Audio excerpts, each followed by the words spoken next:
criticism, fair use, Ringo TV reactions. Let's go. So, we back here again with another one. Continuing on with the case, J Prince, Mobties family, interviewed by Gillie and Wallo. Yeah, that's right. Over the TAKEOFF situation. You've been following the streams. We pretty much been very detailed, bringing you a lot of information about the case, breaking down these videos. Today, what we're going to do is we're going to continue on with the case. What I'm going to pretty much do is react to the entire rest of the interview. What we did thus far is we broke down the threat that J Prince put out against Offset. We talked about the contradictions of Gillie and Wallo and how they are responsible for the threat going out there. I think it's sad that they let that go over the air, and I think I'm pretty much one of the only ones that called it out. As soon as I seen it, I called it out. No time, no sugarcoat, no favoritism. I ain't on nobody's side. You know what I mean? I don't rock with none of these cats. I just report the news. That's all I do. I'm not here to take nobody's sides. Every man could defend himself. But when you put something out over the air and it's content, I'm gonna review it. And I'm gonna break it down. So if you've been following the case, all of a sudden after months, you see the Prince family come out. Quavo ain't come out yet. You got Quavo and Offset beefing at the Grammys.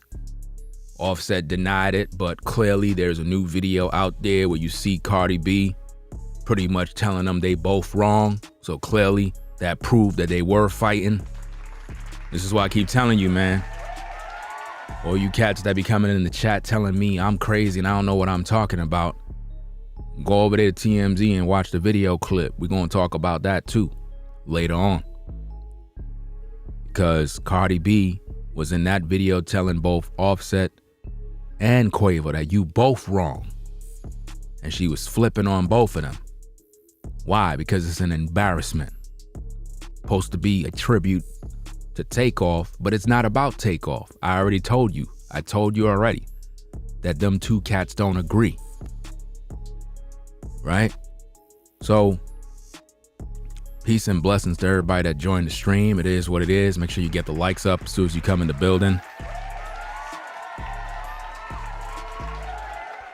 You know what I mean? Shout out to everybody that got the platform to 100K. Appreciate that.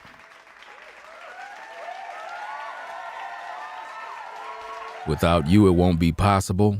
Without you coming to these streams, I got no streams. I got no show if you don't show up and show no love. So, let's get down to business. You already done know what it is. Again, we're going to be reviewing from the beginning all the way through and break down every part. There's a lot of things we got to cover. A lot of information was said. The Prince family didn't take no responsibility, and we're going to hold them fully accountable in this stream. Fully accountable. No sugarcoating. Right? Let me cue up this thing real quick. Do what I got to do. And we're going to get down to business. Because a lot of people don't understand how serious this is. And I want people to know the truth. That's why we got to break these videos down so that you can understand what's happening. Because people don't want you to know the truth. And a lot of these platforms that be interviewing these guys, my personal belief is they got paid under the table. You know? You would think that they would have Quavo on so he could give his side of the story. But nah. Instead, they bring on the Prince family. right? So let's get down to business. And again, the ground rules is set. No profanity in the chat. Keep your comments clean. Use the asterisk symbol to hide any sort of cuss words.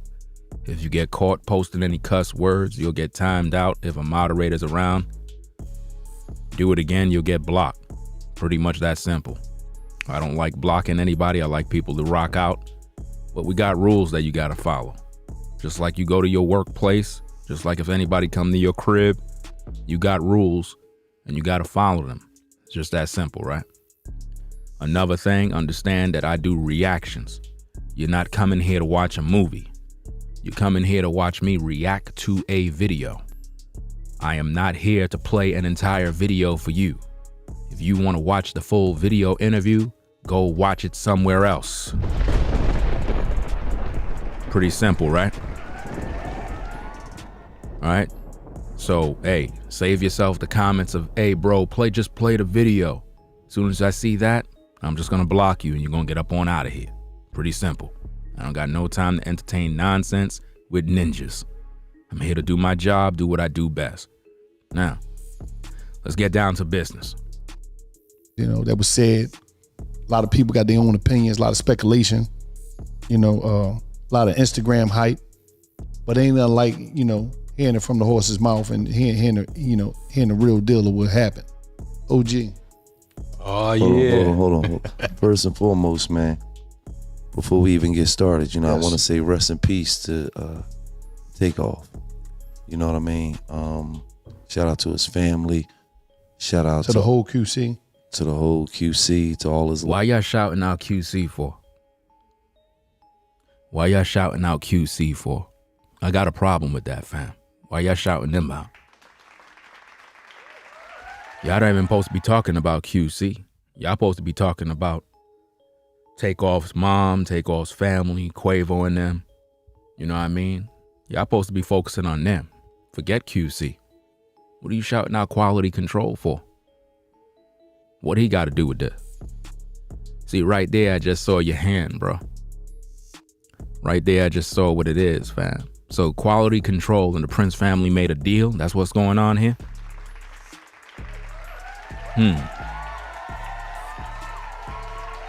So how much they paid you, fam? What's really going on under the table? I mean, I don't see why you shouting them out. For what? You know? You supposed to be focusing on TAKEOFF, his family. Why y'all don't shout out TAKEOFF's pops? Like, why y'all don't respect his father? Like, these are the type of things that I kind of peep. You know what I mean? It's like, you don't hear anybody talking about, you know, condolences to TAKEOFF's father. You don't hear nobody talking about that. You ever notice that? Like, nobody don't show no respect. They talk all this crap about respect and they don't even show no respect to his pops. This is crazy, man, but let's hear what he got to say. Loved ones, you know what I mean? We want to show our respects on that aspect first, you know. When I got the call from you. When you got the call from him? So let me get this straight. You got the call from J Prince himself? So basically they reached out to you to do business. You ain't reach out to him for an interview. That's a problem right there, fam. That's a red flag, to say the least. You don't realize that?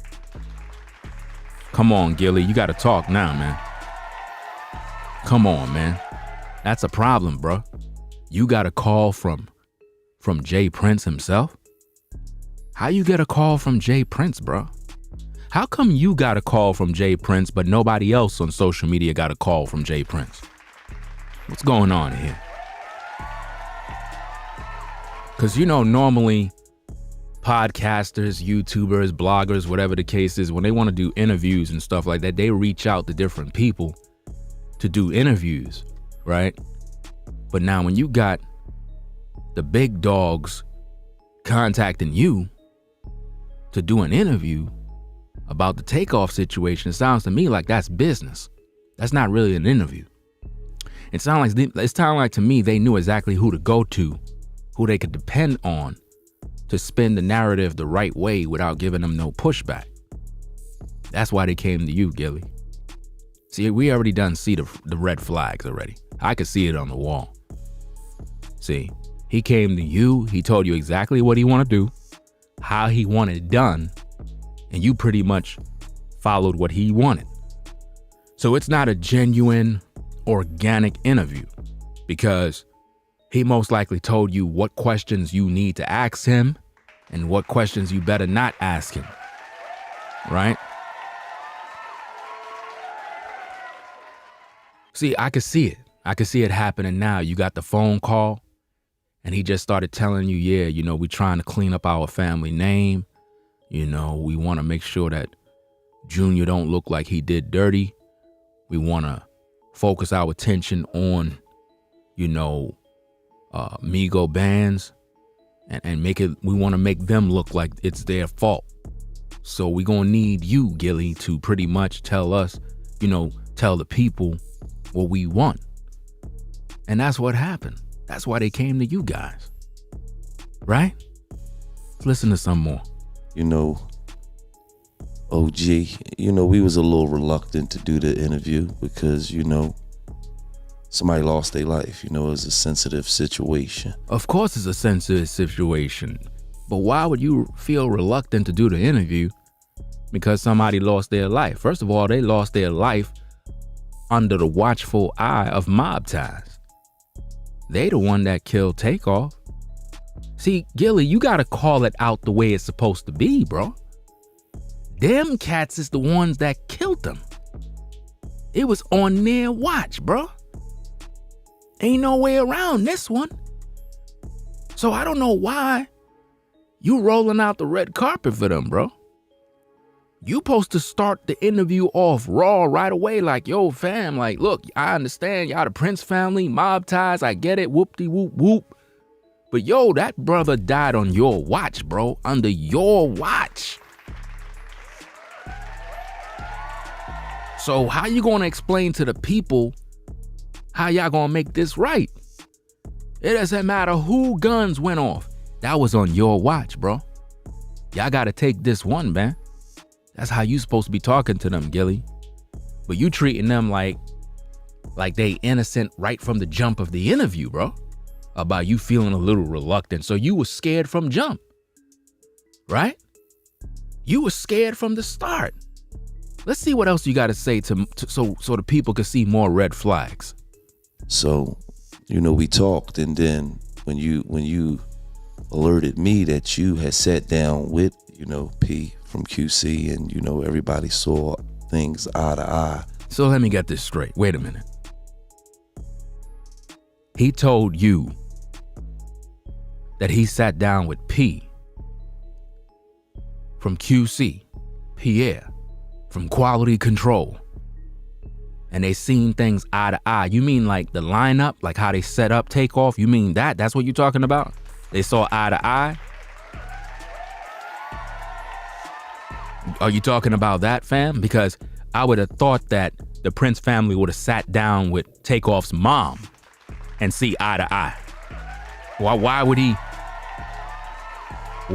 he have to sit down with Quality Control to see eye to eye before you do an interview with him? Shouldn't he see eye to eye with his mom? Shouldn't he see eye to eye with his daddy? Shouldn't he see eye to eye with Quavo? I mean, shouldn't the Prince family had sat down at the round table with Quavo, with TAKEOFF's mom, family, cousins, relatives at the round table and see eye to eye before you do that interview?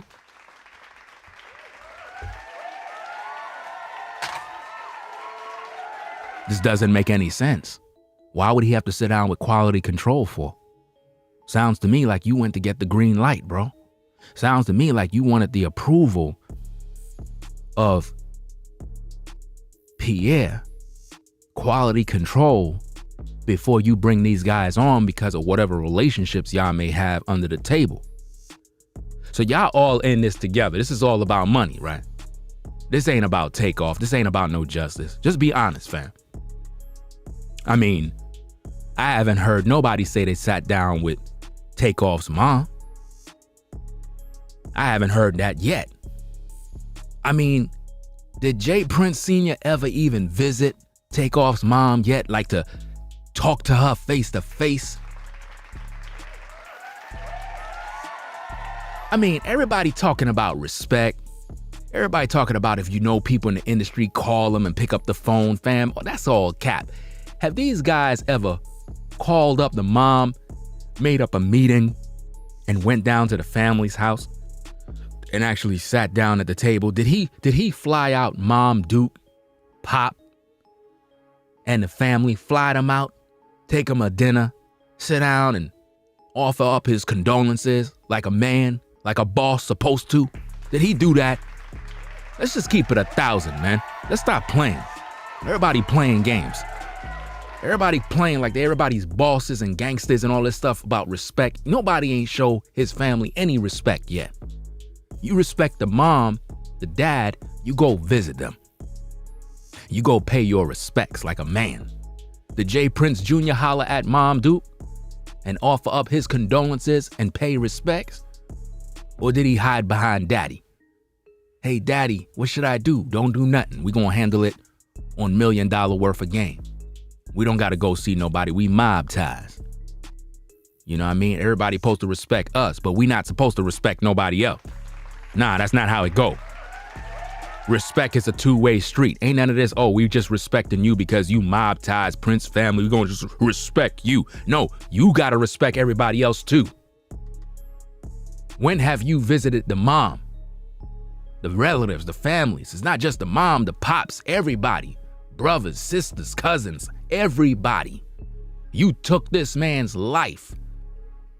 You shut down the money train. You destroyed their whole family legacy. This young brother didn't even have no kids out there to continue his legacy. He dead. So before anybody talk about respect, I don't understand. How could you tell me that you were reluctant to do the interview, but after he let you know that he sat down with P from Quality Control, then you thought it was cool now to do the interview?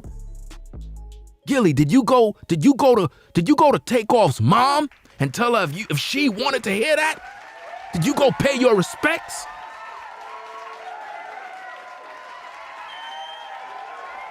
Gillie, did you go to TAKEOFF's mom and ask her, what do you think about me doing an interview with the Prince family, realizing that they responsible for killing your son?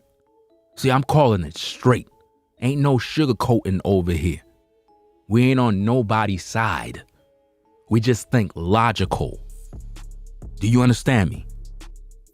Gillie, did you go to TAKEOFF's mom and holler at Mom Duke and his pops? You know his pops is still alive, bruh. Did you go to them and said, sir, hey, my name is Gillie. I'm from the such and such $1 million worth of game podcast, YouTube, X, Y, and Z. I just want to know and offer my condolences and see how you feeling. And I just want to let you know that I have an interview coming up, and I just want to know how you feel about me interviewing the organization that is responsible for your son dying. You know, the organization that had the bowling alley party. How do you feel about that? You ain't do that. But everybody want to talk about giving their condolences, right? That's all cliche. And, you know, that really had, you know, was like, okay, well, cool. Long as you see eye to eye with, the people that's most close to him. And the people that's most close to him is his family. What are you talking about? So you mean to tell me P from Quality Control is TAKEOFF's daddy? Is that what you basically saying? Or his slave owner? Which one? So I get it now. I get it now. So you telling me these record executives are the slave masters and these artists is their children. And you had to go ask his daddy if you could get permission to interview the Prince family, right? You had to go ask his daddy at the record label. You couldn't go to his mom and his real dad and pay some real respect. You wanted to see if the record label and the Prince family could see eye to eye. That's backwards, fam. All got everything figured out, then okay, then you can come speak your truths. You know what I'm saying? Because so he could come speak his truth. But what about TAKEOFF's family? What about their truth? What about how their family really feel about mob ties? Why don't you invite TAKEOFF's family on the air so they could air out their truth? Air that out. I bet you they got a lot of things to say too. that side of the family and this side of the family is on the same accord. Notice when they talk about family, y'all, these are code words for industry executives, not the family of TAKEOFF. You have to understand this. That dude P from Quality Control and J Prince and them, they won. Y'all got to understand how this is, man. This is a game. This is business. It's like slave owners, man. One slave master talking to another slave master, sorting out whatever the case is. Nobody went to TAKEOFF's family about this situation. So, with that being said, let's get into this interview, man. Yeah, and I would like to also, man. Look up Junior in the corner, his posture. That's the posture of when Daddy talking, and he know he got to hold his place. So when you see Junior online being all aggressive and gangster and trying to put a lot of bass in his voice that he's been practicing for many, many months, I want you to look at that posture right there. Look at his facial expression. Because remember, he trying to follow his father's footsteps. He not no gangster. I'm telling you, he's not a gangster. He's acting like a gangster because he hang around street ninjas. And that's the problem. That's why we got so many problems today, because we got dudes that got a lot of money. And you think that because of your father's power and respect that people got for him, that you safe. The same goons that you rock with will rob you. The same goons that he have around him will line him up if he get out of pocket. You know why? Because the same goons that are real street ninjas, they know he not no street ninja. They know that already. A real goon. He could look at you and know you the man that got the bread, but he know you ain't no gangster. He know that already. He rock with you. He know who your people is, but he know if he wanted to really line you up, it's easy. Cause he know you not really about that. You not. You don't got the heart. You just don't got it. You're not that guy. And there's nothing wrong with it. It doesn't mean you soft. It's just that that's not your occupation. You understand? It's just not your occupation. It's not what you do. That's why you pay other people to do your dirty work. You understand? I just don't like the facade that everybody seems to be afraid of. I don't understand why these cats that's interviewing the Prince family don't just talk to them straight. I mean, these dudes is talking as if though I gotta say all the right words so I don't end up in a box underground. Really? I thought this is about respect. I thought this is about relationships. Isn't that what J Prince always say? It's about respect, relationships. Okay, so where was the respect for TAKEOFF? It was his people that killed TAKEOFF. What they trying to do is they trying to distance themselves from the other young brothers that was at the bowling alley to try to say, well, TAKEOFF didn't die by the hand of one of the Prince brothers. It was them other cats or, these non-members of mob ties. It just got out of control. Or the reason why he died is because your man Migo Bands drew first blood. So, hey, a man is just going to react. So he basically telling you, yeah, I killed TAKEOFF, but we had good reason to. Yeah, I did it. But hey, we had good reason to. Your man reached for his gun. He pistol whipped one of my people. You know what I mean? One of the young brothers. What do you expect a man to do? Sit there and just take it? Nah. They reacted. TAKEOFF got shot. He died. He dead. It is what it is. What you want me to do? That's basically what he's saying, y'all. Mob ties killed TAKEOFF, bro. They killed him. And they're not taking responsibility. See, I'm just calling it the way it is. Ain't no time to sugarcoat nothing here. I don't got no time to waste your time. You know? We don't have to sit around trying to figure out who's who. We know who did it. Mobties did it. And it's up to the people to recognize that they need to be held accountable.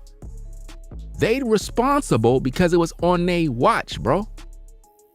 It was on they watch. Listen, to all you ladies, to all you brothers that might put your kids in daycare. You gotta go to work. You gotta go to the 9-to-5 grind. You get up early in the morning, multitasking with your kids, your family, everything. You drop your kids off at the daycare center, and your kid come back home with a busted lip, knot on the head. They had to take your son, your daughter to the hospital because, you know, one thing led to another. They fell off of a chair, this and that, blah, blah, blah. Who at fault? Who at fault? When you had 3 teachers in the classroom, when you had 3 teachers that was overseeing all the kids, who's at fault? Who's at fault that your kid end up hurt?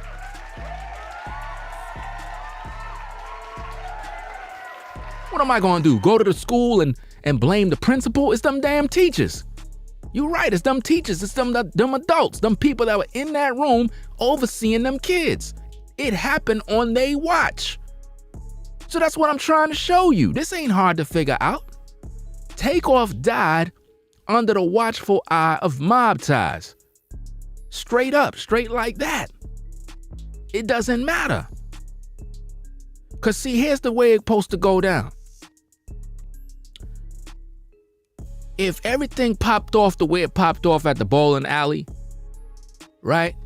And Migo Bands, Pistol Whip, Lil Cam, and all the Mobties people would have fall back and was like, you know what? We're not gonna do nothing.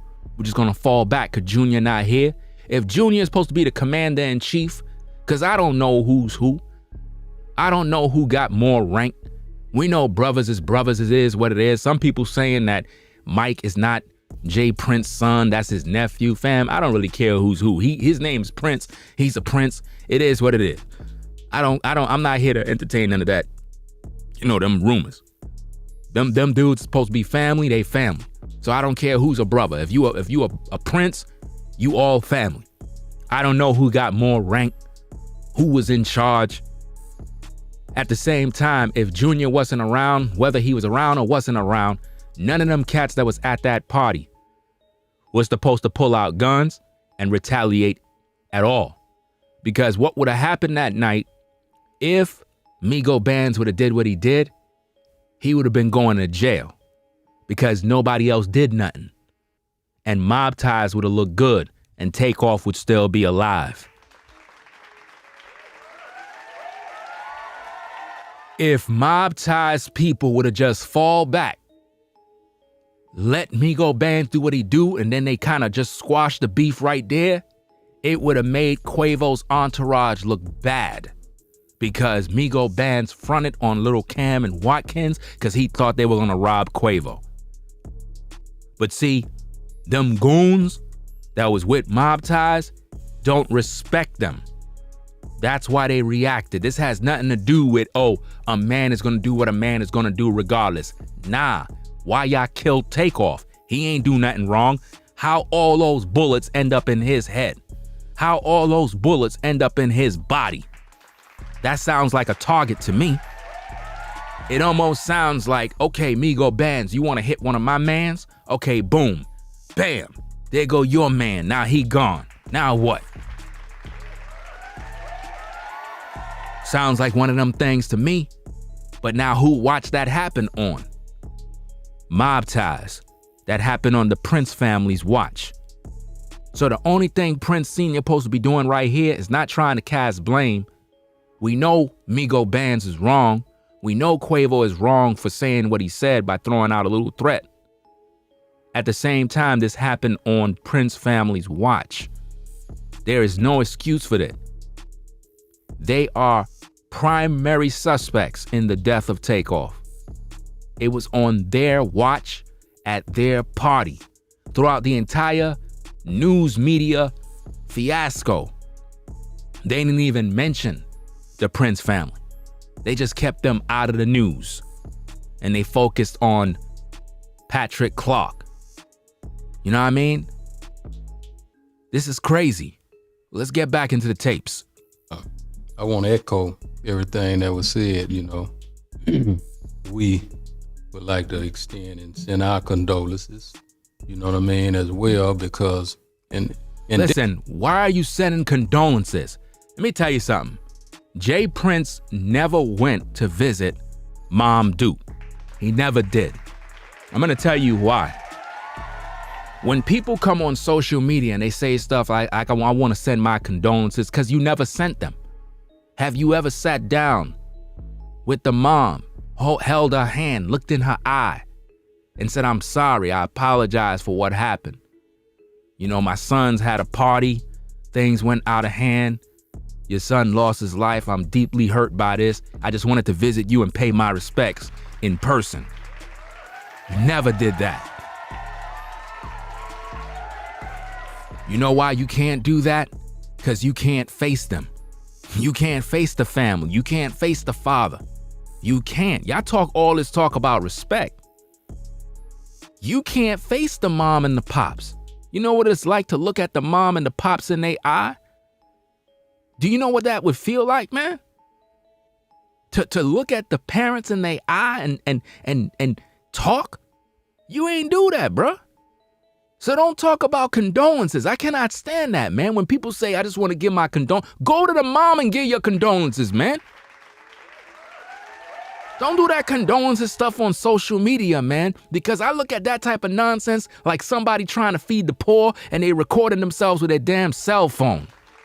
I don't want to see you telling nobody condolences, this, and I just want to give my No, go to the mom. Go to the mom in her face and give her condolences and get her pops his condolences and go see the family. Do that, because if you do that, you don't got to keep saying it on social media. You understand?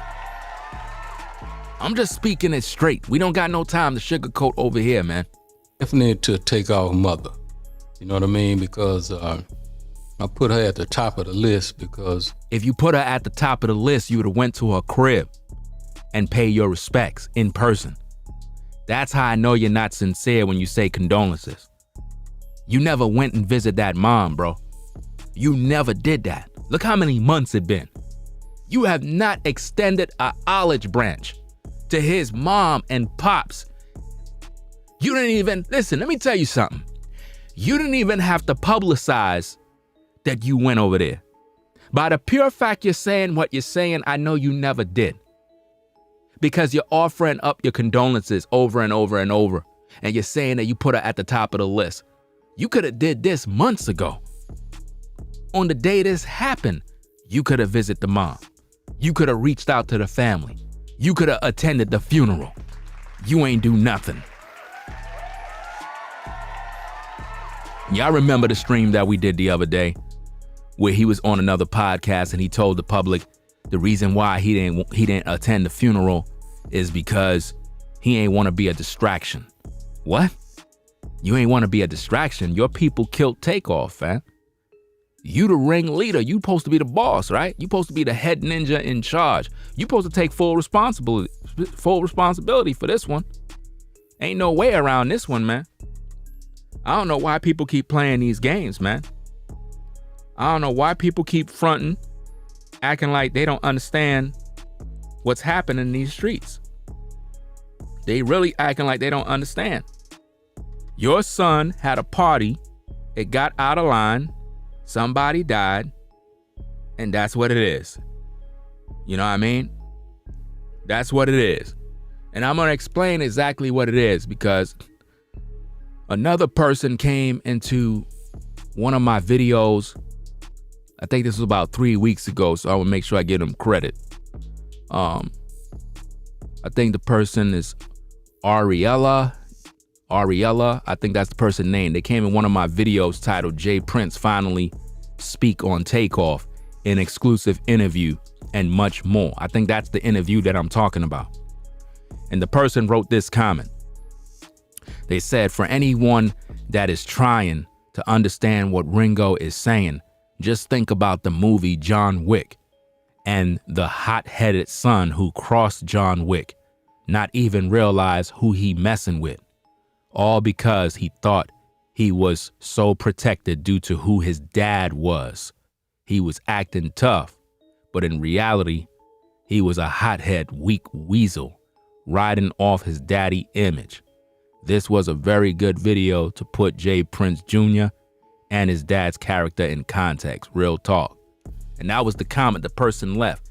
And if you understand that scene in the movie, that's exactly how this situation is right here.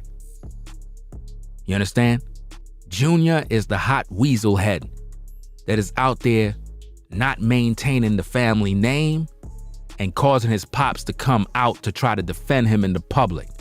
You think Senior want to be in the public right now? You think he got time to be on some damn podcast? That's not the way he move. He always stay behind the scenes. You don't ever see him in the public talking much. He don't do much talking.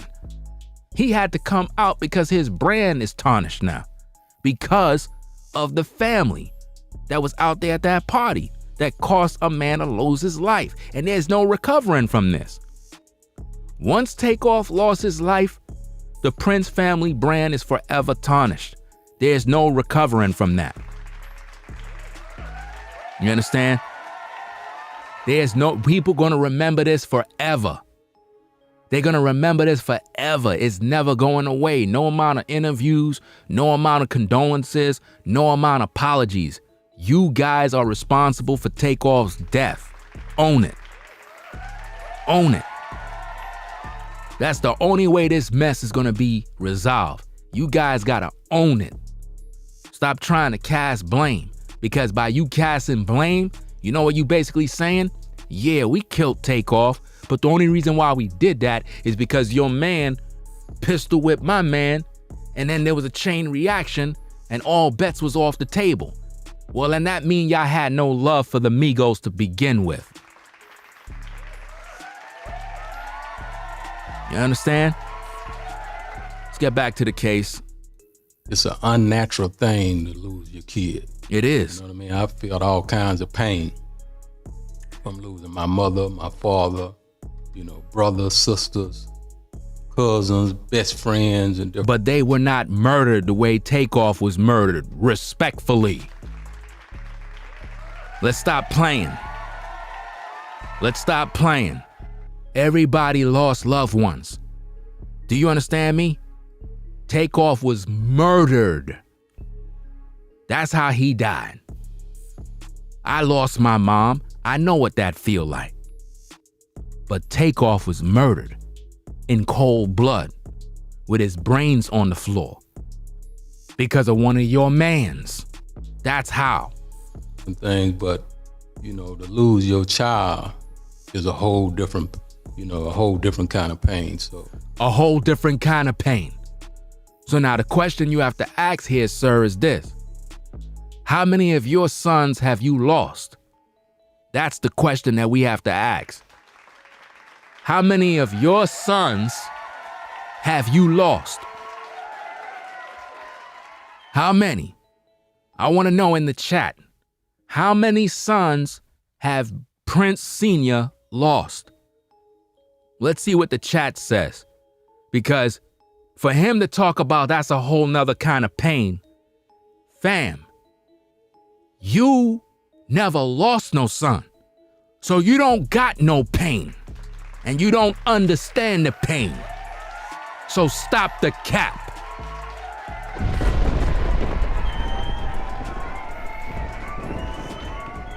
So when you talk all of this stuff about pain, you never lost a son. So you don't know what that pain is like. So don't act like you can talk about the pain when you ain't never feel the pain. His mom is in pain. His dad is in pain. His relatives is in pain because they lost a brother, a son. You don't know what that pain is like. Your sons is right next to you. See, I'm just calling it out. No capping. No sugarcoating. You know what I mean? Because all of these bloggers that be doing these interviews with these people, they be on their best behavior. It's like going out on a date and they be on their best behavior trying to impress a lady. Nah, you gotta be a man. Call it the way it is. He don't know the pain of losing a son. You know, I sympathize with that to the fullest because that's what you call unnatural. You know what I mean? They supposed to bury us, not us burying them. Absolutely. Yeah, but your teammates, your people, the entourage of the Mobties clique, deleted TAKEOFF.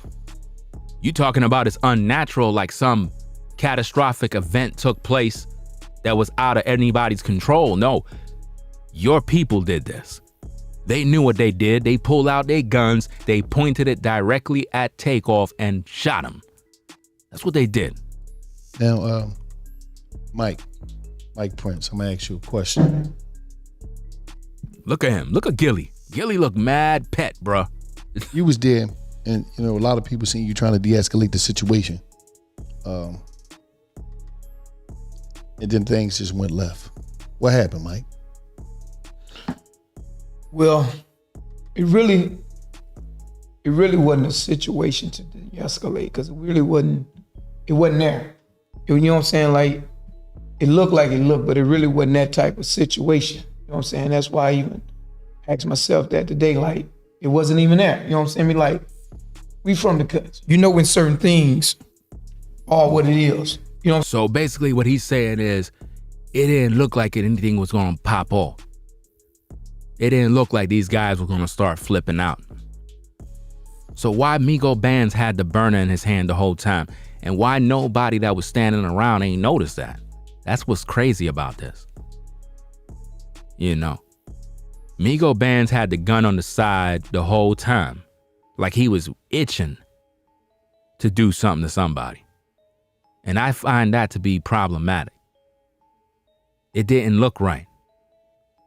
See, at that moment, to be honest with you, fam, you failed TAKEOFF, you failed Quavo, you failed the whole team. And I don't even agree with Quavo. Y'all already done know my sentiments. Because as a Mobties affiliate, there shouldn't even be no damn arguments. You supposed to tell them other boys, fall back, go back in the bowling alley, fam. All of y'all go in the bowling alley, fam. Hey, yo, Quavo, yo, just chill right here. Yo, y'all all go back in the bowling alley, man. Just disperse, fam. This is over. Enough of the argument back and forth, all this nonsense. You supposed to be a boss. These cats supposed to listen. Straight like that. You understand? So for you to have to be in the middle, yeah, it looked like you were mediating, but you not a boss, bro. I'm just calling it straight. That supposed to be your family's party. You ain't have no control over that situation, bro. They didn't respect you, fam. Mike, they didn't respect you, bro. Straight up. They did not respect you, bro. That's why that tore you up inside. Them ninjas that was with you got no respect for you. Yeah, they know you a prince. They understand that. But they don't respect you. If they did, they would have never even fronted on Quavo or even waste their time arguing. They would have fell back as soon as they saw you. As soon as they saw one of the main guys pull up, they were supposed to fall back. That's all out of respect. Straight like that. To keep running their mouth is disrespect. For them to keep running their mouth while you in the middle trying to break it up is a disrespect to you, Mobties, and your family brand. So you guys, y'all gotta hold this L. You didn't have no control over that situation. That's on you. Matter of fact, I'll go as far to say this. Mike, you the main guy to blame in this situation. We gonna call it what it is. That's why you the only one that were there crying on that set. Cause you guilty, bro. That happened on your watch. That's right. See, you gotta go to TAKEOFF's mom, bro. You gotta go to her and ask for forgiveness, fam. Straight like that, bro. I'm just calling it what it is, man. You ain't gonna overcome your guilt till you go pay a visit to his mom, fam. You gotta go to his pops. look him in the eye and tell him I'm sorry, bro. Like, yo, it happened on my watch. You know what I mean? Things got out of hand. I couldn't control the guys. Things went left. You got to do that, bro. You the main one that was right there. You understand? And the team didn't respect you. They didn't. Now, I don't know where Junior went and why he wasn't around, because y'all were arguing for a minute. I know he had to hear y'all arguing. I know he had to see y'all arguing. So why he stayed away? Why he ain't go out there? So now we got to bring you into this now, Junior. Where were you? Where were you, Junior? Junior, where were you? You talking about you went somewhere to pay some bill. That's cap. You heard them cats arguing. You heard them beefing with Quavo the whole time. Why you disappear? Did you line this thing up? Did you set this up? So let me get this straight. You just left them out there arguing with Quavo, knowing good and well that things could go left. You let them do that, right? So this happened on your watch too. So both of you brothers are to blame. Yeah, that's right. That's why we don't see Jazz up here, because Jazz wasn't there. That's right. That's right. That's why we see y'all up in the principal's office. You know, like how when people guilty in school, they do dirt, they send them to the principal's office. Well, that's exactly what's happening here. Daddy had to come up to the principal's office with his kids because his kids were out there doing dirt. You know how it is, parents, you gotta go to school to deal with these issues with your kids, and it'd be embarrassing because you gotta sit in front of the teacher and you gotta explain this and explain that while you got your badass kids that is doing a bunch of damn dirt. Right? That's exactly what it is, man. Just look at what we see here. You got J Prince Sr., you know what I mean, on open school night, gotta take his kids to see the principal, and the principal is social media. The principal is social media, and he gotta explain to the public that his kids ain't some bad kids, that they just, you know, just misbehaving a little bit. That's what's going on here. Both Junior and Mike are responsible for TAKEOFF's death because it happened on their watch. Again, nobody could pull out a gun and shoot the so-called Migos unless it was authorized. It had to be authorized, y'all. And it could have been an authorization situation with quality control and mob ties to allegedly take out TAKEOFF, man. Because of some deal gone wrong. Maybe the young brother didn't want to go be down with mob ties, or he ain't want to, I guess, give up some rights or do something. This is how it be in the game. This is why I don't trust them when they talked about, yeah, we had to sit down with quality control before we can do this meeting. I don't like the way that sounds. It's like, what kind of deal the Prince family got with Pierre from quality control? What kind of deal y'all talking about? Why y'all talking to him for? It wasn't his son that died. You talking to him for? He's just another ninja in the game. Why they going to Pierre for? He's not their daddy. He's not his mom. So let me get this straight. So Prince took the time to go sit down and talk to Pierre from quality control, but you ain't sit down to go talk to TAKEOFF's mom. Wow, okay. Makes a lot of sense. Okay, all right. And, you know, and because you done had so many years of looking and seeing and feeling and dealing, you know what I'm saying? And it wasn't even that. You know what I'm saying? I mean, like, you know, it was really a beautiful night, you know what I'm saying? We all family, we enjoying, everybody kicking it, you know what I'm saying? It wasn't a situation that it turned out to be. You know what I'm saying? So, you know, me saying I'm de-escalating, I'm basically just telling nephew, like, hey, it ain't worth talking about. He's like, man, you want to talk about basketball. It ain't, leave it alone, stop talking about it. Period, like, stop talking about basketball. You don't want to talk about basketball? Stop. It wasn't about no dice game. They were disrespecting Quavo. You not speaking the truth, fam. We listened to the tapes. We heard the tapes. You understand? Quavo was heated. They were disrespecting him. He was like, you're not gonna talk to me like that, man.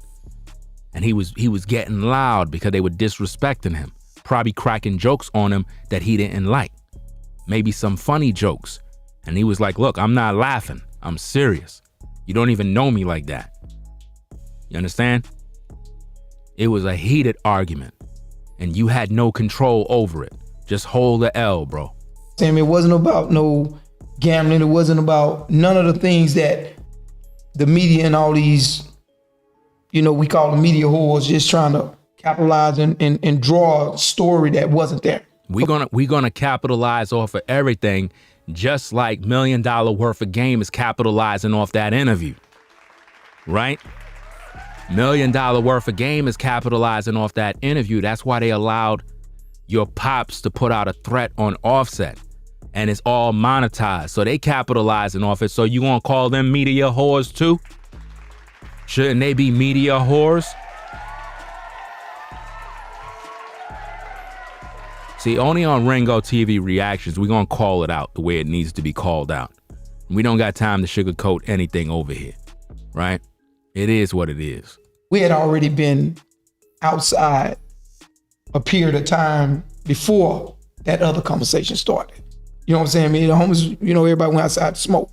You know what I'm saying? We just sit back chilling. Then they went, we gonna talk, they talk basketball. You know what I'm saying? Just nigga shit. You lying, bro. I know you lying because I could look at your father's posture. His face clearly know you lying. We know you lying. I'm looking at Junior. He know you lying. That's not how it went down. You know what I mean? Why don't we get all the people that were there, right? How about y'all call up everybody that was on the guest list? All those hypocrites that was in hiding, them hypocrites that didn't show face, right? Let's get all of those guests, all the women, all the men. Let's bring them to $1 million worth of game so we could cross-examine everybody on camera and we can interview each one. How about that? How about we do that? Let's stop playing games. Y'all effed up. Y'all deleted TAKEOFF. Now he gone. What about the insurance money? Who collecting the insurance? I said, who's collecting the insurance? I said, who collecting the insurance?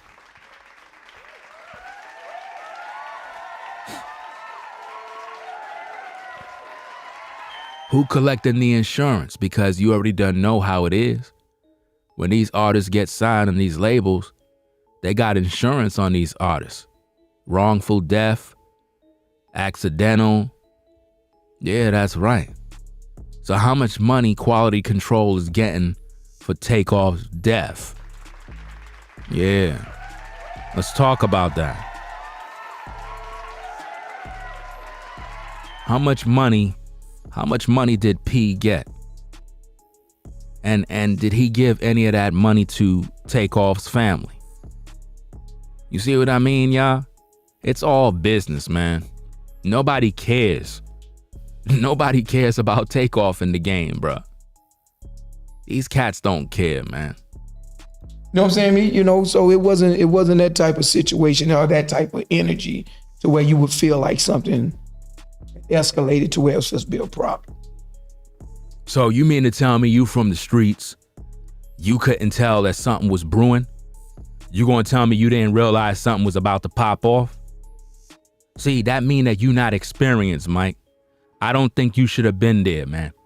Because a real cat that's from the hood, he don't have to be gangster. He don't have to be a shooter. If you come from the hood, you have hood intelligence to the point where you could just be in a room and know something about to pop off. Every brother from the hood, if you grew up in the hood, you got this built in you. This is a built-in system alarm clock that you got in you, that you know something is about to pop off. Either we de-escalate or we leave. How many times you cats been somewhere and you chilling, just doing your thing, vibing? You just get this weird vibe like, yo, I don't know. Hey, yo, fam, yo, let's bounce, bro. Why? What's going on, man? Nah, man, I don't know what's going on, man. Feel kind of strange, yo. Something don't feel right in the air. I don't know, man. All right, fam, let's just go, man. Get the car, fam. Next minute you hear about it in the morning that the whole place got shot up. 3 people died. Happens all the time. You know? So, okay, so to the people that say, okay, Prince family been doing this for years. Been bringing people down. They've been hosting them. You know, nothing like this ever happened. You feel what I'm saying? What about the people that feel like still nothing should have happened? Because they was with the, you know, they was with the Prince family. Gillie, what's the matter with you, fam? Something wrong with you, bro? You don't know how to talk? Fam, why you trying to make it sound all nice?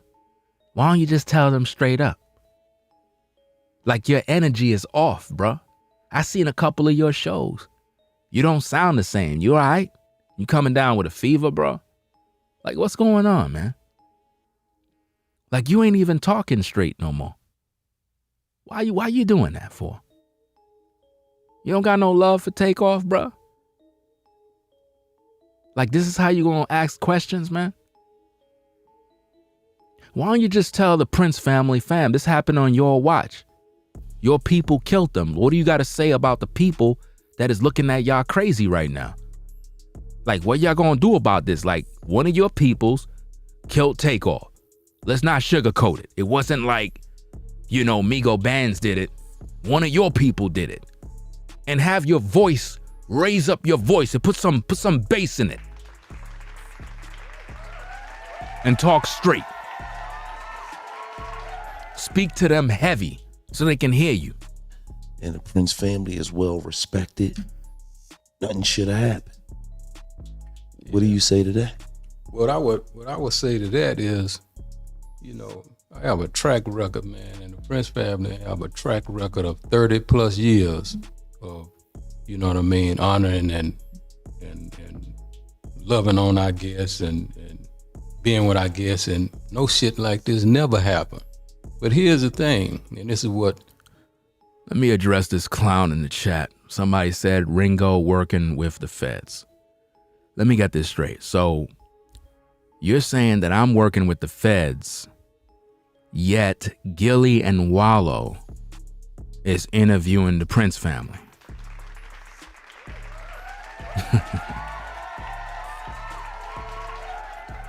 Now, how in the world could you claim that somebody is working with the feds for making a reaction video?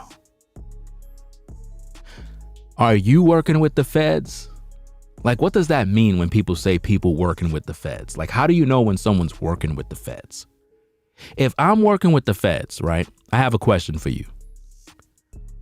Why are you subscribed to my channel?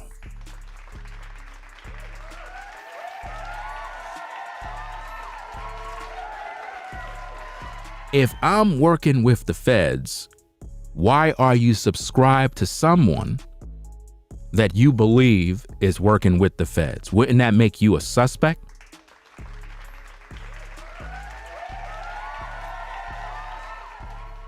I'm telling you, fam, the trolls are amazing in today's stream. People don't understand. We ain't never had nobody to attack us. If you know what I mean, you know, when. Oh, I get what you mean. Nobody ain't attack you. Yo, y'all ain't see what Prince just did right there? Y'all ain't see what Prince just did? This is crazy. Are y'all seeing what's going on here with what he said? Check this out, man. I want to run it back. Yes, and being what I guess, and no shit like this never happened. But here's the thing, and this is what people don't understand. We ain't never had nobody to attack us. If if you know what I mean. You know, when a man... Notice what he just did right there. He said, we never had nobody to attack us, if you know what I mean. So now what exactly is he saying, y'all? He's basically saying, because of what Migo Bands did, right? Because of what Migo Bands did, we killed Takeoff. He basically saying, yeah, we killed Takeoff because your man tried to front on us. That's basically what he's saying. You get what it is? He's literally saying, look, the reason why this happened, the reason why we never had nobody to die on our watch. Listen, fam, to everybody that's in the clouds, look at what Prince just did. He just slapped the Takeoff's family in the face. He's basically saying the reason why nobody never died on our watch is because we never had nobody to try to attack us. So what did he just say? He just confirmed that the Prince family killed Takeoff. Man. Wow. Wow. What a confession. What a confession, bruh. He just made a confession publicly. He said the reason why we never had nothing happen is because we never had nobody to attack us, if you know what I mean. So he just confessed, yeah, we killed Takeoff, so what? That's because your man tried to attack one of our people. So Mobties is responsible for killing Takeoff. There's no way around it. He just told you what it is. Listen to this, fam. I mean, honoring and loving on our guests and being with our guests, and no shit like this never happened. But here's the thing, and this is what people don't understand. Listen. We ain't never had nobody to attack us. Listen. If you know what I mean. You know, wow. When a man attack a situation with a weapon, then, you know, it become a playing field where, you know, any and everything goes. Oh, so every and everything go. Are y'all seeing what he just did right there? In other words, since Migo Bands felt like Lil Cam was gonna rob Quavo, all bets are off the table. Once we seen what he did to Lil Cam, that's why we killed Takeoff. Y'all ain't hear that? That's basically what he just said right there. There's no way around it, no sugarcoat. That's period, it's done. He basically just said it right there. Your man drew for his gun, pistol whipped my man, so we killed Takeoff. It is what it is. That's what he just said. I didn't say nothing. You heard what he said. Let's rewind the tape. And let's break this thing down, fam. Let's go. I mean, honoring and loving on our guests and being with our guests, and no shit like this never happened. But here's the thing, and this is what people don't understand. Listen to the confession. We ain't never had nobody to attack us. Attack us. Attack us. So everybody that Migo Bands affected is Mobties. Are y'all seeing that? If you know what I mean. You know, when a man attack a situation with a weapon, then, you know, it become a playing field where, you know, any and everything goes. Wow, anything and everything go. So y'all just basically said that y'all killed Takeoff because of what Migo Bands did. So y'all purposely targeted Takeoff because of what Migo Bands did. Y'all chose to purposely kill an unarmed man that was not a threat. You just confessed right there, Prince. Prince, you just confessed right there to the public, bruh. You don't know how bad this look, bruh. This look real bad. They should have edited that part out of the stream, bruh.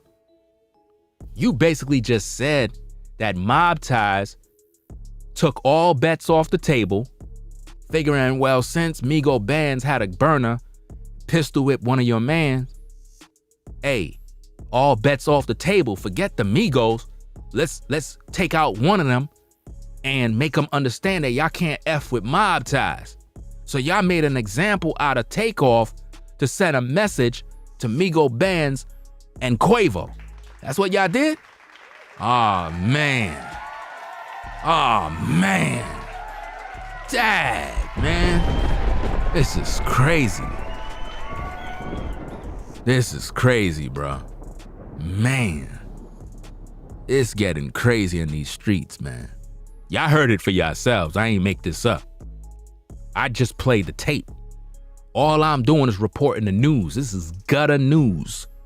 Gutter from the streets. So that's what we're dealing with right here. And that's the root of this situation. Okay. And he didn't attack the Prince family, but he attacked, people that we know. And it was totally... Oh, so he didn't attack the Prince family. He attacked people you know. Okay. So if those are people you know, then you know who killed TAKEOFF. Man. Bars.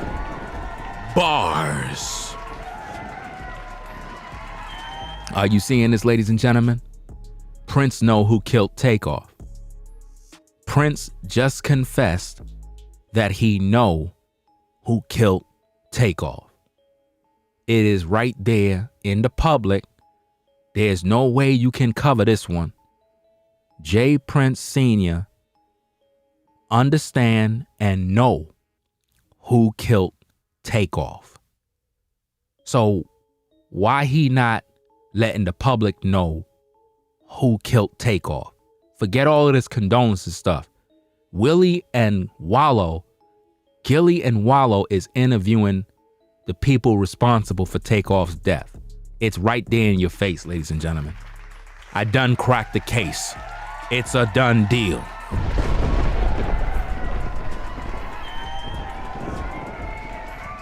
You see what I mean? Listen to what he said, man. Y'all gotta peep the game. But a weapon, then, it become a playing field where, any and everything goes. So that's what we're dealing with right here. And that's the root of this situation. And he didn't attack the Prince family, but he attacked, people that we know, and it was totally unnecessary. So he attacked people that you know. So that means that everybody that was there that Migo Bands reacted to, you know. So you know Watkins, you know Lil Cam, and you know Clark. So you know the killers. So why you ain't talking about it? Why you ain't telling them who did it? Because if you know these people, surely you know who killed TAKEOFF, right? I'm pretty sure Mike know who killed TAKEOFF. Right, Mike? Mike.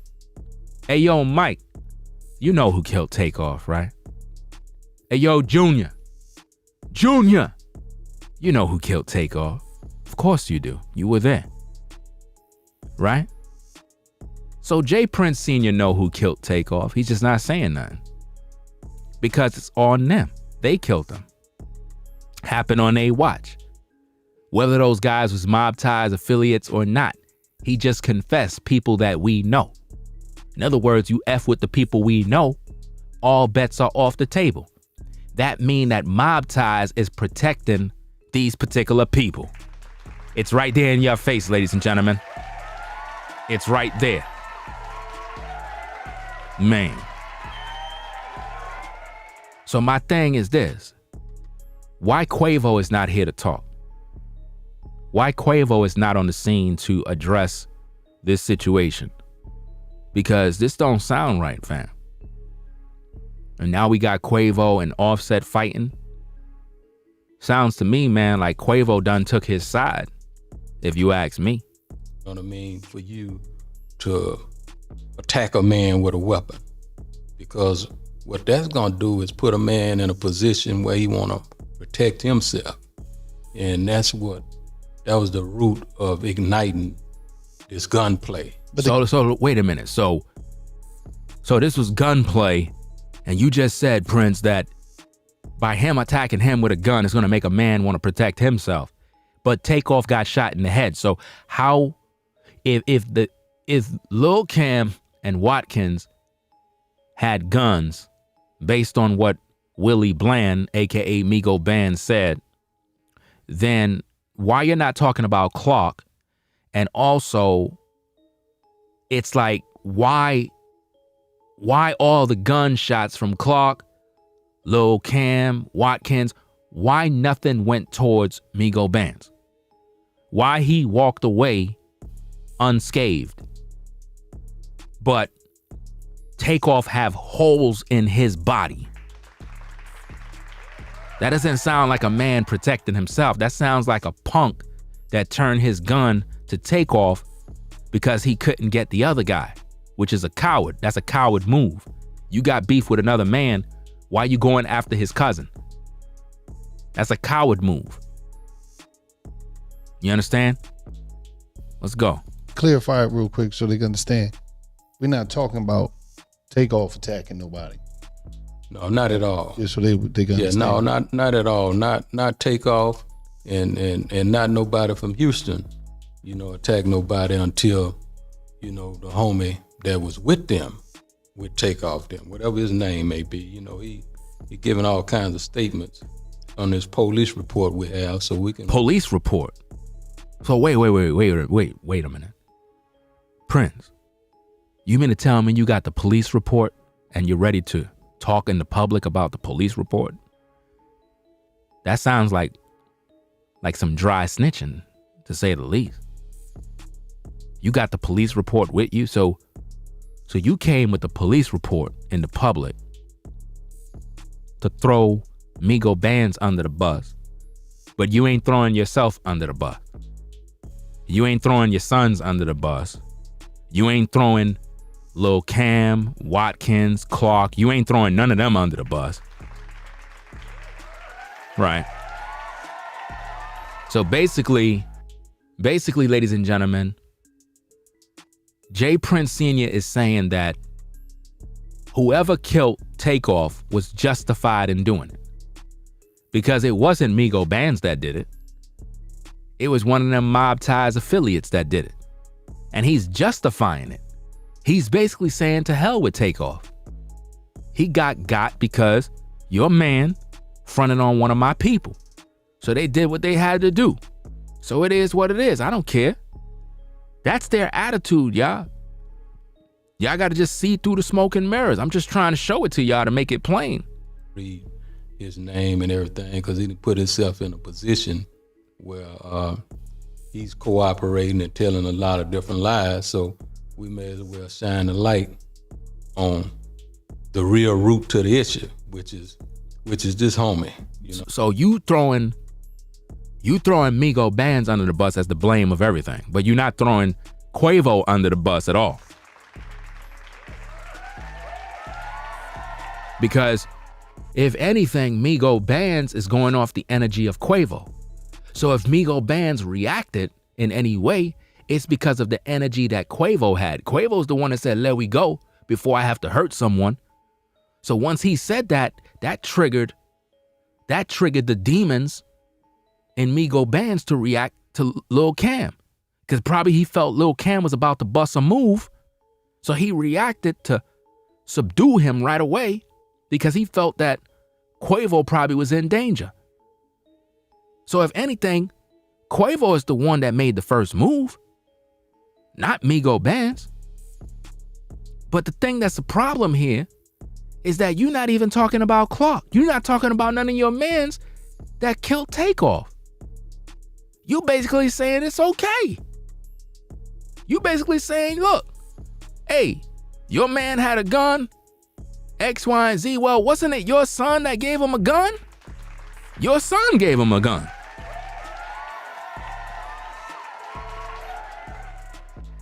Listen, you said it yourself that in the police report, Migo Band said that JPrince gave him a gun. He ain't have no gun. So your own son gave him a gun. Why your son gave him a gun?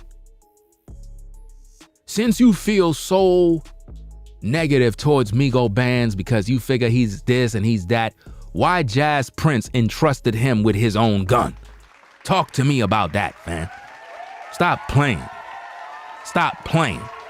Because if Jazz gave Migo Bands a gun, a burner, and that same gun was used to inflict pain and bodily harm on Lil Cam, if that gun came from JPrince, then your smoke supposed to be with your own sons. Straight like that. Sounds to me like this is a setup. Sounds to me like y'all purposely gave Lil so-and-so Migo Bands with that gun. Y'all, it sounds like y'all gave him that gun just so this can transpire. I mean, why would JPrince give Migo Bands a burner if he didn't feel that he was capable of keeping his cool? Why would he do that? You understand? This is crazy, man. This is just foolishness right here. Let me see. Somebody came into the chat, said, Ringo think people retarded. We already know they had them expired. Let me get you up on out of here. Bye. We don't got time to play any games with the trolls. At no point did I come in here calling anybody retarded or showing any sort of disrespect to anybody that's in the chat or viewing. Right? We don't got no time to play games. What we dealing with right here is a serious issue. We breaking this thing down. JPrince gave Migo Bands a gun. But the pops is basically alluding to Migo Bands being trigger happy, emotional, unstable, not knowing how to move. Well, then that's on your family then, Prince. Y'all gave him a gun, right? Come on now, you got to take this L, bruh. Y'all supplied the man with a gun, and now y'all complaining about how he reacted with the gun. Y'all gave him the gun. Y'all gave him the weapon that caused the chain reaction. That's on you. So why JPrince ain't up there? Come on now. And that confirms why Migo Bands didn't know what caliber of weapon he had. Because I'm trying to figure out why Migo Bands don't know what kind of gun he got, and it's his gun. Come to find out, it was your son that gave him the gun. That's why.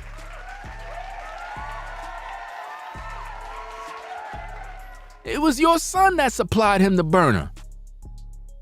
So it was you guys that set this up. I mean, in this paperwork. So as everybody could see on the video, you know, this dude. That's definitely it right there, Robert. Probably the same gun that was in Jazz's front seat. Yup, probably the same gun. They probably had the murder weapon set. You never know. Or not necessarily the murder weapon, but a gun to create the chain reaction so that they can have the alibi of blaming who they need to blame so the Prince family could get off the hook. Right? It's the perfect scenario. And see, this is why I don't understand why ninjas hold other dudes' guns. Like I would never borrow or hold somebody's gun, bro. That's like stupid. You know what I mean?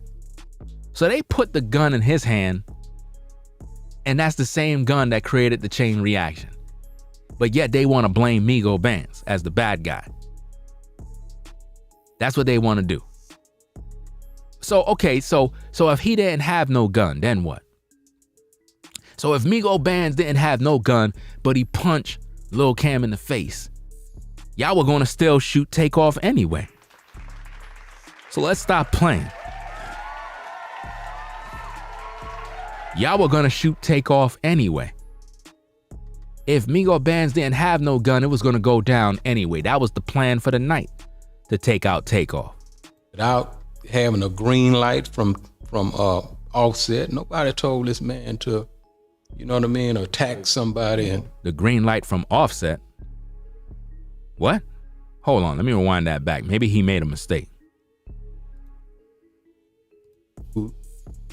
Without having a green light from Offset, nobody told this man to, you know what I mean, attack somebody. And yeah, Quavo, I mean. Okay. You know I mean? Nobody gave him a green light to attack.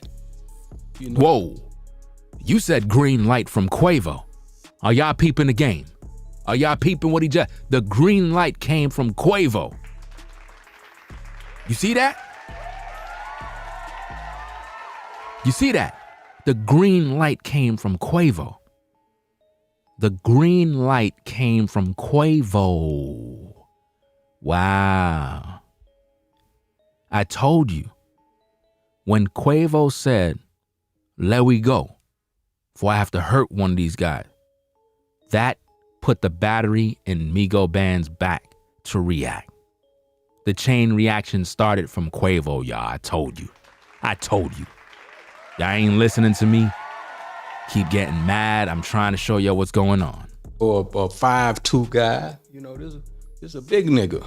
You know what I mean? So I guess he felt like, you know, the little homie is somebody he can just hit and knock out and different things like that. And I don't think that he looked at him like some bully that he could just hit and knock out. A gun is a gun. If he felt that Lil Cam have a gun, listen, it doesn't matter if you're a bigger dude, stronger, got muscles. A gun is a gun. You put a gun in anybody's hand, it do one thing only. It make you bleed and die. It's just that simple. So I don't look at it as Migo Bands was trying to bully Lil Cam. A threat is a threat. If he felt that his people were in danger, if he felt that Quavo was in danger and he supposed to be the muscle, his job is to do what he got to do. Who knows? Maybe Lil Cam did have a gun and he was brandishing that gun. And Migo Bands saw it because he put in the report that Lil Cam and Watkins both had guns. He said he seen them. So he was a little worried. That's probably why Jazz ended up giving him a gun.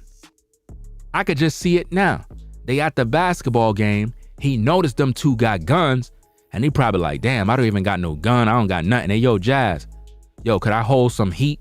You know what I mean? I'll feel a little more comfortable if I can have a burner on me, something, man, because, you know what I mean? And Jazz gave him his weapon. Like, here, hold on this. And he took that gun because of he felt some type of way when he saw them other two cats with guns. That's what happened, y'all. I'm giving you a visual illustration of what's taking place. He saw Lil Cam and Watkins with guns at first before he got the gun from Jazz. When he noticed that two other men had guns and they were watching Quavo throughout the night. Y'all remember during the dice game, you saw Lil Cam kind of looking over and Quavo was giving him this stare like ninja, you better just fall back. Well, Jazz saw all of that. He was peeping the game too. He was watching the temperature in the room like, yo, these men look like they trying to line my man up, yo. He's like, yo, Jazz, let me get that gun, bro. It's kind of crazy out here, man. Like, these are your people, bro. You know? That's why I keep telling you can't trust nobody in these streets, man. You better have your own gun, man. All you cats that be in the industry walking around, you better have 2 guns on you, bro. 2 guns at all times. You got bread, you got millions of dollars, and you hanging around a bunch of ninjas. Fam, you supposed to have guns on you, on your person. Don't just depend on no damn security. It was a wrong thing to do, man, and it was an embarrassing thing to do because it was, you know, like Mike said, it was so unnecessary. It wasn't even that type of atmosphere. You know, y'all talking about a basketball game. How you gonna say it wasn't that type of atmosphere? You weren't there, remember? Unless you were there. I mean, for a person that wasn't there, you're talking as if though you were there now. That's a red flag, sir. That's a red flag right there. You're talking as if though you were there. You're talking as if though you were there at this point. Right? You're basically saying it's an embarrassing. No, it's embarrassing on your team. Because y'all the one who killed TAKEOFF. And now y'all trying to put the blame on Migo bands. Let's go. You know what I mean? A 2-on-2. Playing a 2-on-2. And now you turn a misdemeanor into a felony. Wow. I'm gonna say this. A lot of people seen the video. Yeah, we did. A few seconds. And Junior, they seen you walking by.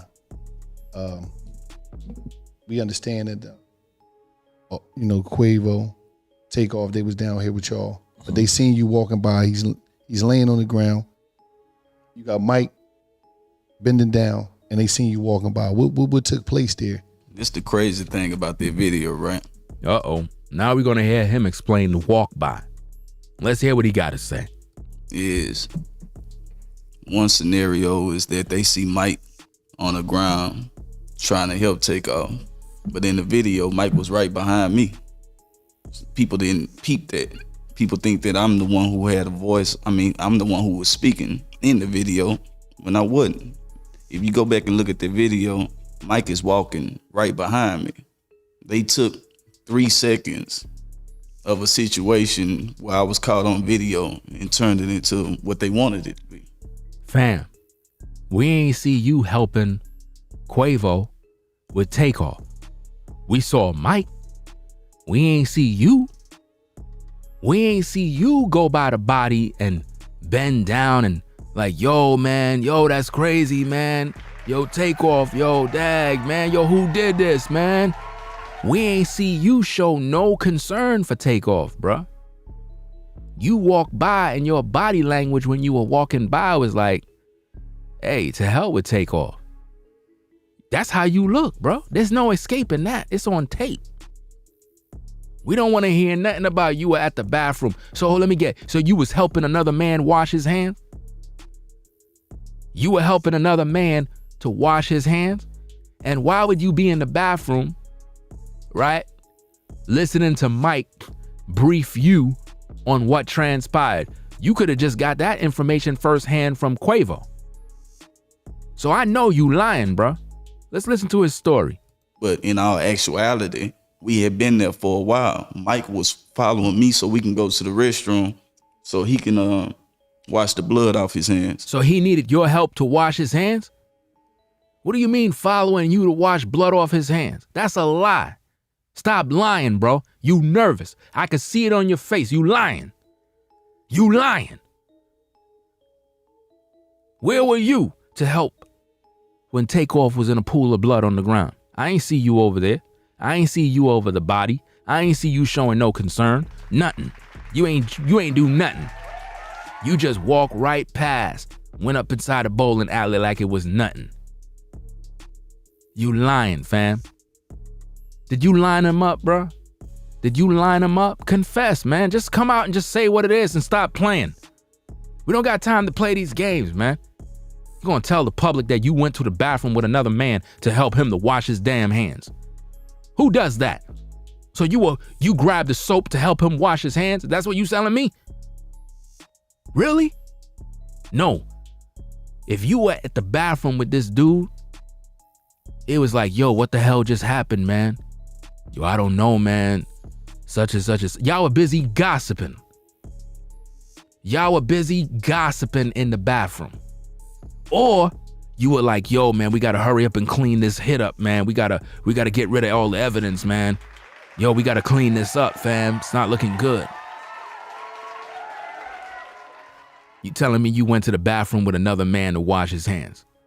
What kind of suspect business is that? That don't sound right. You said you went to go pay a bill or some nonsense like that. So why are you going to the bathroom with another man and TAKEOFF is dead, bro? Forget going to the bathroom with this dude to wash his hand. He could wash his own hand. Why ain't you helping Quavo? Why weren't you down there getting your hands dirty? Oh, I know, because your hand was already dirty. Probably was plotting. Probably was plotting the whole time. And so he can enlighten me to what transpired, because I wasn't even out there when this transpired. I was inside paying a bill. So you was inside paying a bill. How convenient. So you were inside paying a bill while all this commotion is going on outside. You busy paying a bill. So nobody came inside to say, hey, yo, fam, yo, they going crazy outside, bro. I think you should come out here and break this thing up, bro. I don't know, fam. Hey, yo, Junior. Hey, yo, Junior. Hey, yo, Junior. Hey, yo, what up? What up? What's going on? What's happening? Yo, they out there, they fronting on Quavo, man. I think you should come out here and break this thing up. You want to tell us you was inside paying a bill? So you were inside paying a bill all that time, right? For some reason, you were just out of the way, right? So you inside paying a bill. But then when everything popped off, we don't see you come back outside tending to the body. There ain't no video of that. We see you walking back into the bowling alley. That ain't making no sense. You ain't even go to Quavo to see if Quavo good. You ain't do nothing. You never even went to the body. You guilty, bro. There's no way around this one. So I had no knowledge of what had transpired outside. Lies. As I'm walking I had just got done paying the bill. As I'm walking to the door, I hear gunshots. And then I also hear bullets coming through the glass. So I got out the way. Really? I was almost at the door. Really? So you just got out the way. So everything was that perfect, right? So right when you were about to walk out, that's when the bullets start coming in through the doors, right? Right? So let me get this straight. So you were right there. Now look what you did, Junior. You done messed up. Junior, you know you messed up, right? You do know. You know you messed up, right? You know you effed up, right?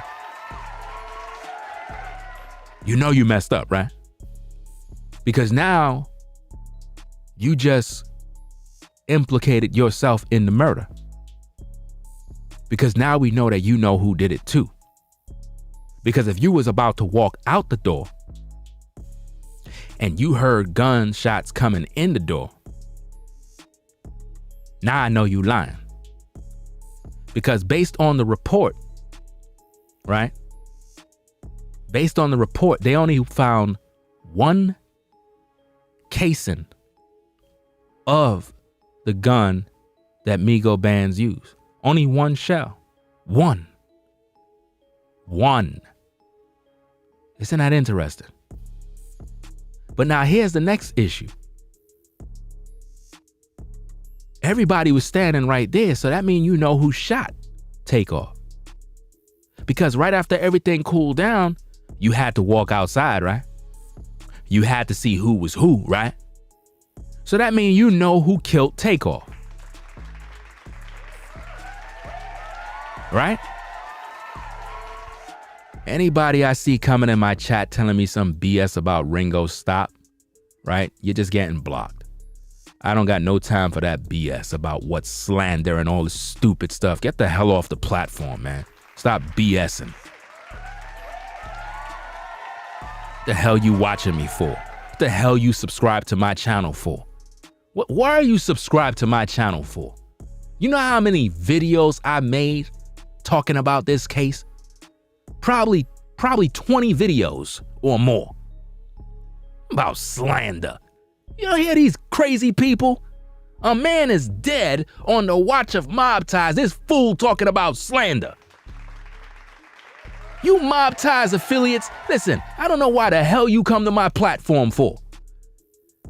You need to be finding out how you gonna get out of this case. Nobody don't respect you. You killed TAKEOFF. Sending your damn affiliates over here. Get the hell off the platform.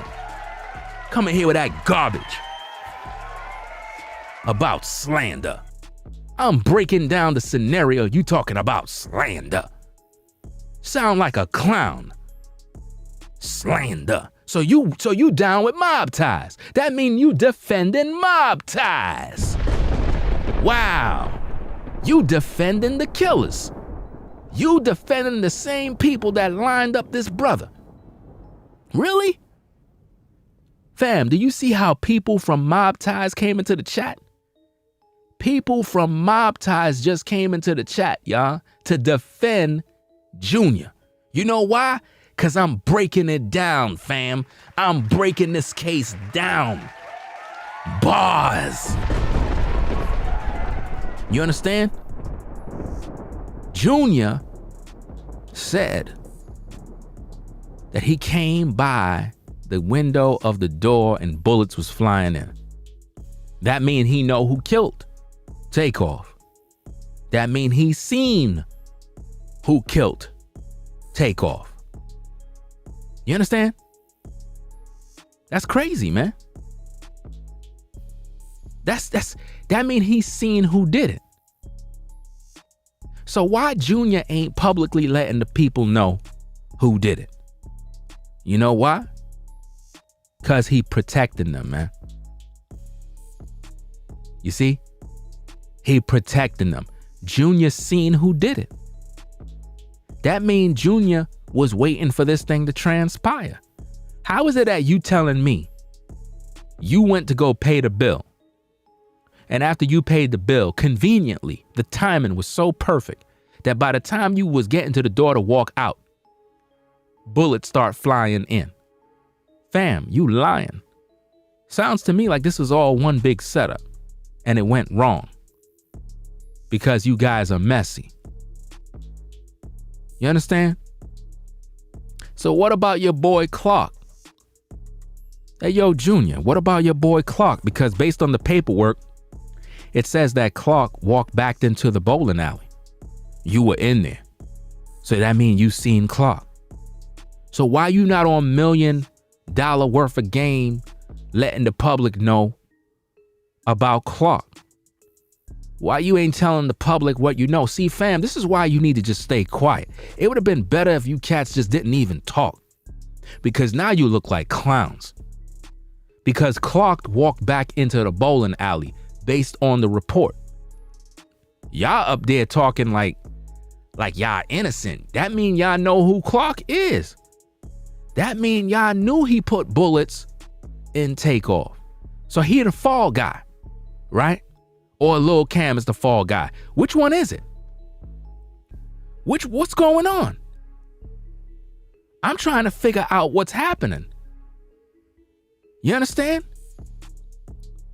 Look at Mike's face. Look how he got his hands crossed. That's when a man is nervous. You see how he got his hands crossed like that? That's nerves. He's nervous. He's trying to control the nerves. So he's protecting himself. Whenever you see people talking and they put their arms like that in that posture, they're nervous. Look at Junior's posture, trying his best to explain himself away. He guilty, bruh. Look at the pops. Slumped over, hunchback looking. He already done know that Junior effing up. Junior not explaining the story properly. But he's hoping people dumb enough to take it and believe it. You understand? This is sad, man. Junior know who shot Takeoff. But he ain't gonna tell the public. So don't tell people condolences. I just want to give condolences to the family. Y'all sound fake. Don't ever tell the family condolences ever again. Don't even do that. Don't do that. Don't ever tell the family condolences because y'all know who killed them. You know who killed them. So why offer up your condolences when you know who killed Takeoff? Your own people that you know did it. So y'all guilty. Y'all evil, bro.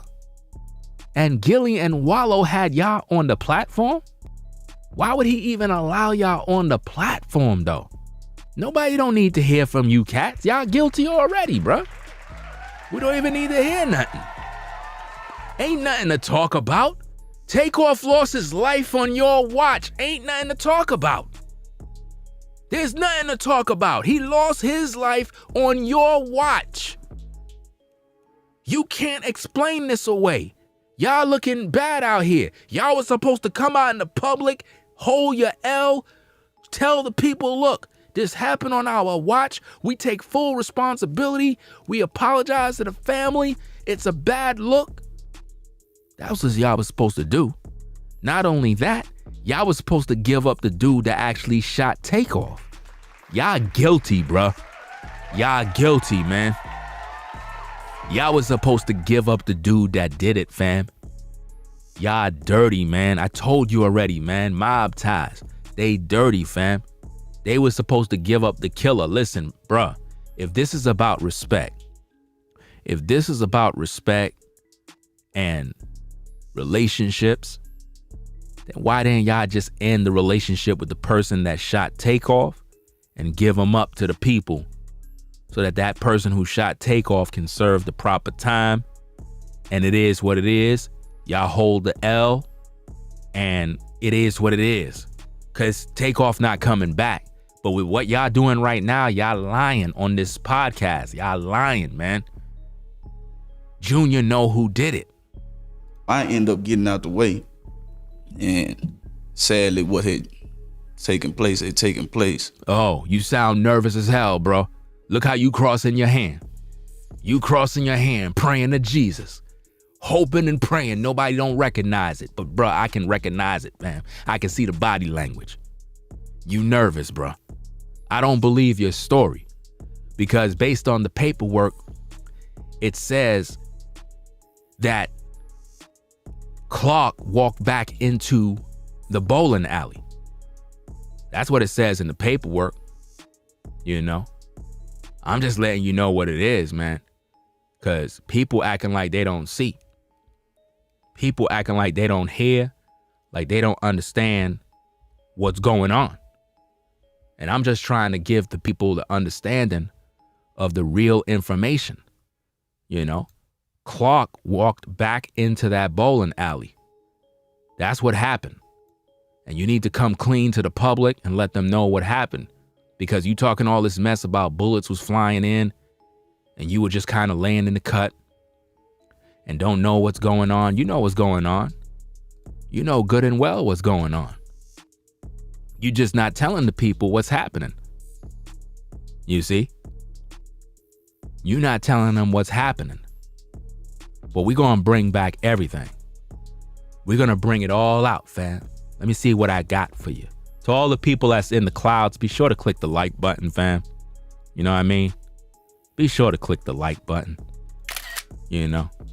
I just want to get some information on the screen. Because there's a lot of information that a lot of people ain't considering. So I'm going to kind of bring something out. Some of the paperwork. Because again, this is an ongoing case. And we got to do what we got to do. Right? Let me see. Let me add this into the video. Because I'm going to show you that Junior is a suspect. Based on the paperwork. Now, this is paperwork right here, y'all. This is from the search warrant, right? Let's see what we can find here. Y'all can find this thing online. It's public information, right?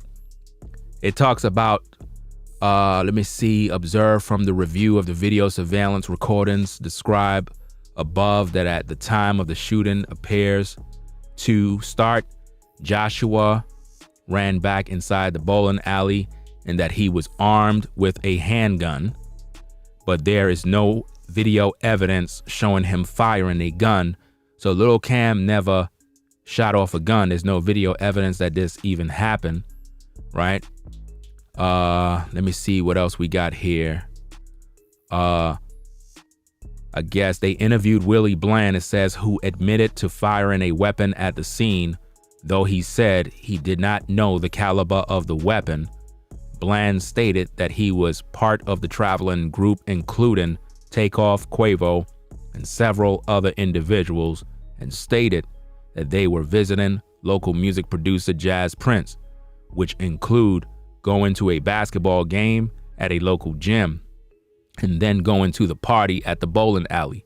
Bland stated that he had seen the two males we had identified as Joshua and Watkins throughout the evening, at both the basketball game and at the bowling alley, and that he had seen them with guns.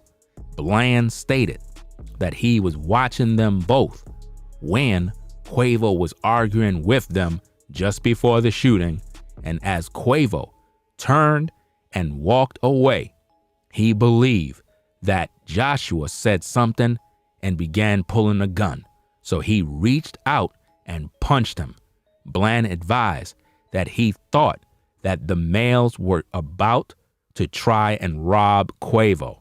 Bland stated that he then shoved the other male when he saw him coming towards him and heard gunfire erupt around him.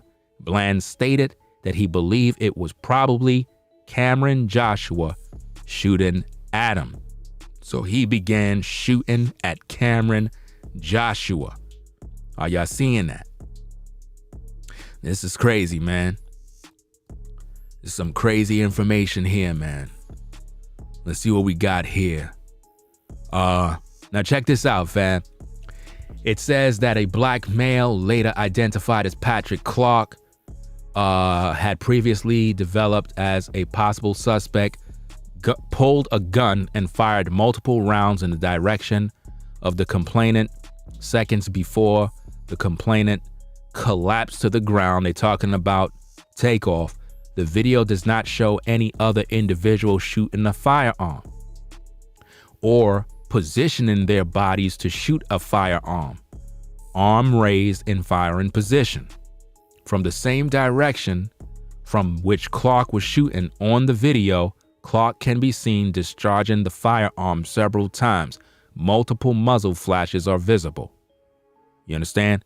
Clark then fled on foot around to the nearby House of Blues, where he was captured on closer video surveillance. Clark then returned briefly to the bowling alley. So now check it out, fam. The paperwork says that Clark, who is supposed to be the guy that pulled the trigger, allegedly, that he returned to the bowling alley. Well, wasn't your boy Junior at the bowling alley? Right? So if Junior's still in the bowling alley after everything popped off, that means Clark returned. It says right there. I don't know if you can see that clear. Let me see if I can open this thing up for you right here. Right? Where we at? I think I lost where I was. All right, here we go. It says Clark then returned briefly to the bowling alley, where he was again captured on interior surveillance before fleeing the scene. Surveillance from inside the bowling alley showed that he was carrying a semi-automatic handgun. Okay, Junior, why you ain't see that handgun that Clark was holding? Talk to me. Why you ain't see it? Answer the question, man. Stop playing. See, this is how we be catching these cats in these lies. It says that he had a semi-automatic weapon when he went back into the bowling alley. That's what it says. So where the gun at? Like, why Junior ain't speak to him? See, Junior had to talk to him. Junior had to have a conversation with Clark. It says during the actual shooting, Clark was holding a wine bottle in one hand while discharging the firearm with the other. Immediately after the shooting, Clark ran over by the House of Blues, where he set the wine bottle down and never came back for it. That's the part where the people claim that they got the fingerprints from the wine bottle. See, here on Ringo TV Reactions, we bring out the paperwork. We're going to show you what's happening to substantiate all of the claims, to see exactly, to pretty much produce a timeline of events. because Junior said that he was inside during the gunplay. So surely he didn't come back out. So that's when your boy went around the House of Blues, came back into the bowling alley with the burner. So how come Junior didn't see him? Junior saw him. Junior know, and Junior had a talk with him. So why Junior ain't on camera saying, look, fam, we know who did it. So we're going to reach out to the family and let them know who did it so that we can, you know, let him get arrested and blah, blah, blah. He ain't doing nothing. Because it seems like this was an orchestrated hit, y'all. Y'all can't peep it? Come on, man. Just calling it out, man. I don't got time to play. Now let's get those likes to 1,000, fam. Click that like button. You got 1,700 of you, man. Click that like button. Let's go. Show some support, man. So let's get back to this, man. Find out what's happening here. Let's play the tape. But in that 3-second clip, it was me and Mike walking to the restroom so he can wash the blood off his hands. Mike don't need you at the restroom to help him wash no hands. And so he can enlighten me to what transpired outside. Really? There was rumors that after all this occurred, you was the one that took Quavo and them to the hospital. Y'all still was together after that. I stayed with Quavo. We stayed out there probably like 2 or 3 hours together. That's a lie. Because when you just said that, Mike didn't believe you. Mike is just staying quiet. Look at your pops, bro. Your pops is still in the same exact position. It looked like a still image. I can't make this up. The pops is still in the same position. He haven't moved. He stayed. It's like, you know what I mean? They busy lying, fam. These are lies. You know? This is crazy. Well, we all parted ways and made sure. Look at his hand movement, man. You see the hand movement? That's when somebody's trying his best to convince you, like, man, this is what it is. I'm trying to tell the truth. Do you believe me? Do you believe me? Please believe me. Each other was cool. Like me and him stayed out there. So you want us to believe that you were out there with Quavo. So could Quavo substantiate all these claims? Is Quavo gonna come out in the public and say, yeah, Mobties was there and, you know, Junior was there with me the whole time, giving me hugs and you know what I mean, showing me a lot of love and concern for my nephew. Yeah, he was definitely there. Well, why Quavo ain't come out to speak yet if y'all were there doing all this work? Stop lying, man. One other person pulled up, but it was me and him that stayed out there for hours after this transpired. So really? You were out there for hours? So let me get this straight. So when did the police and everybody come? So y'all were just out there for hours and nobody left? Really? Yeah, so it's just interesting how... It's interesting how the news media haven't shown no video footage of Junior out there for hours. That's what's interesting. And where did all the people go? Because based on the police report, it talks about how everybody bounced right away. Everybody left. Y'all lying. They lying, fam. You know, one can take a 3-second lie, you know what I mean, and contaminate, you know, a bunch of damn fools that'll believe anything that they see. And when in actuality, as you can see, these two was with Quavo. No, those two were not with Quavo because we never seen Junior with Quavo. So stop lying. You lying. You lying. And Mike is lying. We saw Mike on camera. Yeah, we saw Mike. But now, Mike, why you trying to lie for your brother? Why you trying to make it seem like your brother? You trying to give your brother an alibi like, yeah, he was with me when I was at the bathroom. So you needed another man to pour the soap on your hands so you could wash your hands. That's what you telling me? You telling me this? Nowhere on them cameras do we see your brother helping with the TAKEOFF situation. We don't see him. We saw the videotapes. You see what I mean? Matter of fact, if Junior was there the whole time, then why don't the feds bring out the tapes, the investigators, why don't they release the tapes so we could see Junior there with Quavo the whole time? Bring out the tapes. Let's see those tapes. Bring out the footage so we could see what's happening. You know what I mean? From beginning to end. They dropped him off. They never left his side. You know, Wow. He said they never left his side. That's a lie, man. I don't know why people believe in this nonsense. I really don't understand how they gonna sit there and say that Junior never left Quavo's side. So they want you to really believe that Junior was by Quavo's side the whole time. That's a lie. They trying to listen, the father's protecting his son, y'all. Y'all can't see this? Oh, he was there the whole time. He didn't set this up. He was there the whole time. Lies, man. I don't believe nothing they saying. Here's the thing. TAKEOFF is not the only one got hit that night. You know what I mean? A friend of ours daughter got hit in the head. Oh, a friend of yours daughter. Uh-oh. A friend of yours daughter. So let me get this straight. Prince. Are you telling me that the young lady that we did the review on that allegedly got shot in her head, you gonna tell me that she's a friend of yours daughter and she got shot in the head, but the news media just started to talk about her story after 3 months? Really? Really? And see, here's the problem again, ladies and gentlemen, because people were suggesting that everybody that got shot was down with Quavo's entourage, meaning a female that was down with Quavo and them got shot, a dude that was shot was all down with Quavo and them. But now Prince is saying that the female that the media just started to talk about after 3 to 4 months passed, they trying to make you think that this is someone they know as well, to try to make it seem like, hey, one of ours got shot too. Yeah, but she not dead. And they claiming she got shot in her head, but yet all her bodily functions could work. Her hands could work. She could bend her head. She could talk. Fam, she got grazed. She ain't get shot in the head. She got grazed, fam.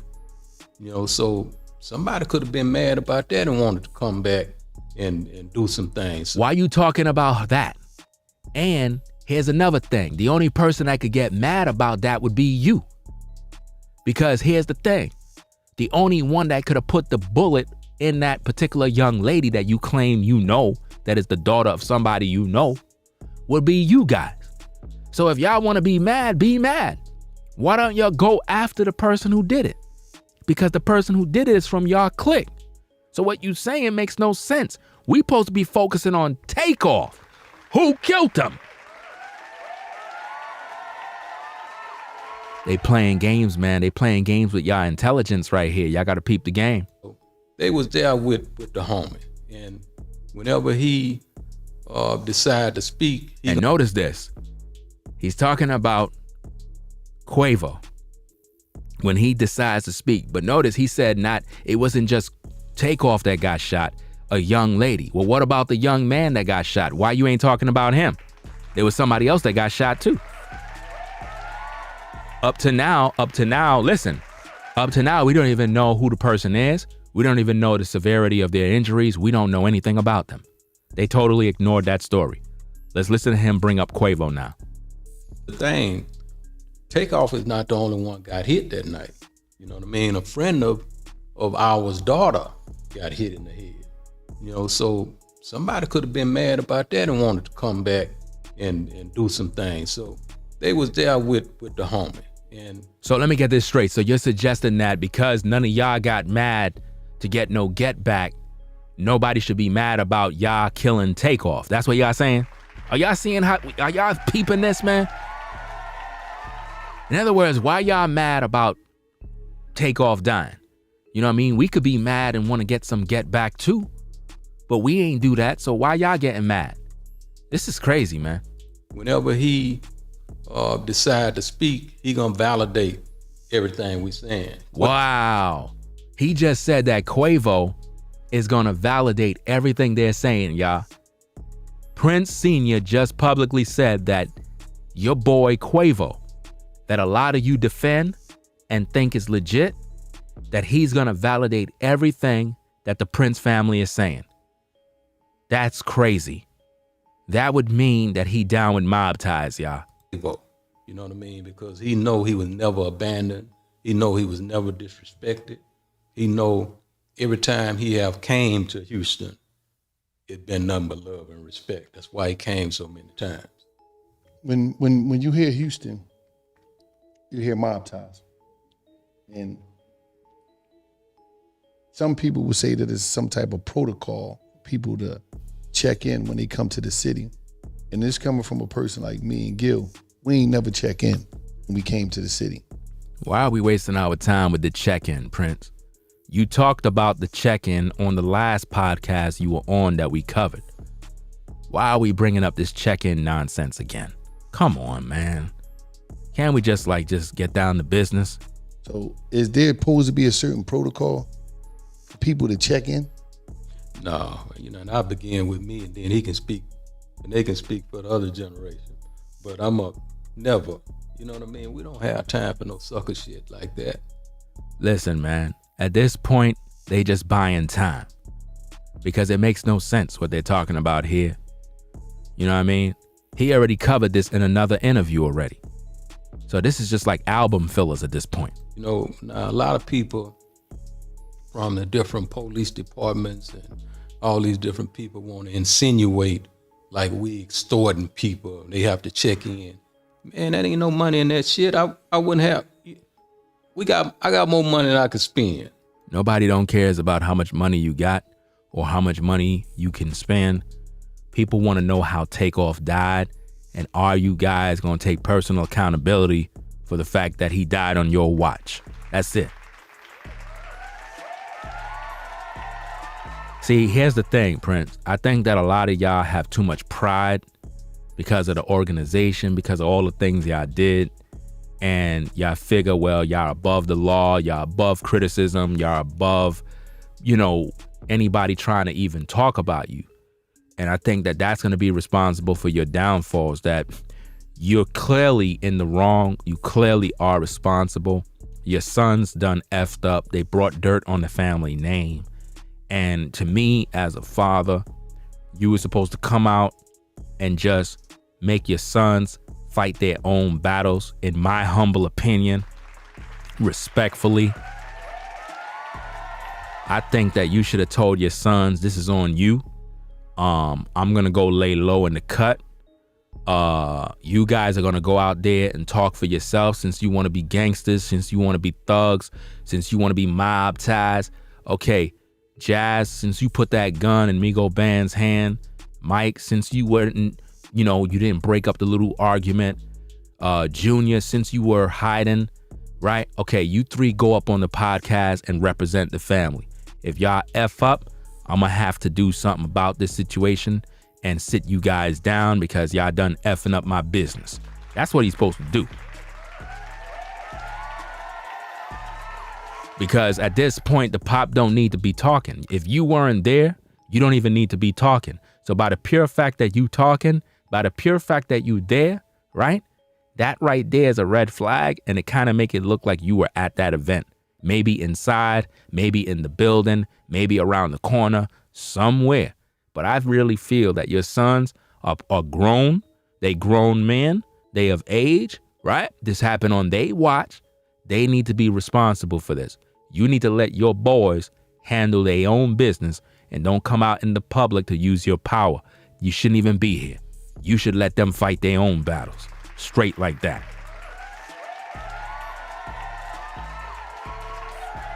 You understand? Let's get down to business. Right? So I don't want to say, go Gil, that shit ain't going to work. It ain't going to turn out right because real niggas ain't going to have that no way. Check in for what? But on the flip side, there is what you call a brownie point to be able to. A brownie point? A brownie point, bruh? For checking in? So let me get this straight. If I check in, I get brownie points. That's the wrong use of word to use for bosses, that a boss has to check in to get brownie points. I don't like how that sounds. Have us as friends. You know what I mean? I don't want to impose or force myself to embrace nobody. But by the same token, those that I respect and I befriend, there is a difference. coming into the city as our friend. Okay, so if there's a difference coming into the city as your friends, why did TAKEOFF leave in a body bag? If there's a difference. Why TAKEOFF left in a body bag if they checked in with mob ties? Why? Versus by yourself. You know what I mean? They weren't by themselves, they were with your sons. So they should have had the ultimate protection. And the difference is we are respected. You know, we are respected, and everybody with us, we're gonna demand that they be respected. But it ain't no trying to extort or trying to force. We don't need that. That's fake love. All right. We don't want that. Because it seemed like, and why is it that a high percentage of things that take place that might go wrong in this city, why is mob ties and rap a lot always blamed? Man, you know, all of my life, damn near in this game, that been the case. You know what I mean? It's almost like I view our brand like a Nike brand in the streets. And you know what's also interesting, fam, about the whole situation? You know what I mean? When Mike was there with TAKEOFF when he was on the floor, you notice that the brother grabbed TAKEOFF by his head, put his hand up under his head, as if though he may have been looking for something. Why would a man place his hand in the back of a man's head? Think about this, fam. Let's entertain this for a bit. You put your hand where a man's brains is all over the place, but you put your hand there. Who does that? Could it be that Mike placed his hand in that area possibly to find the bullet? Could it be?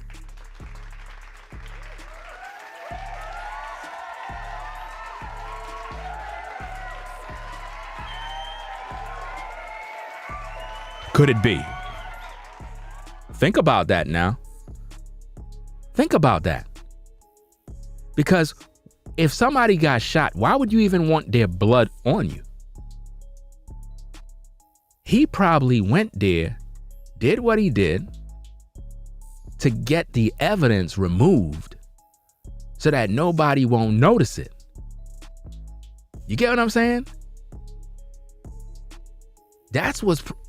It makes sense. It makes sense if you really think about it. Who would grab a man by his head if his brains is all over the place?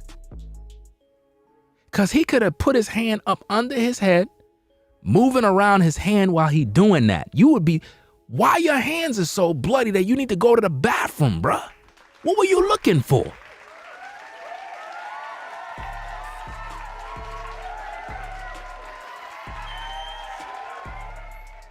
What were you looking for, and why you needed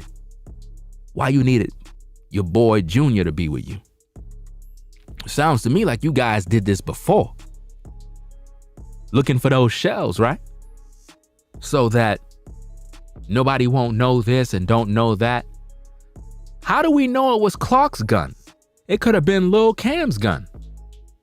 And you, Mike, was there to get the shell case so that it don't look a certain way. Man, this is just, I mean, it makes sense though.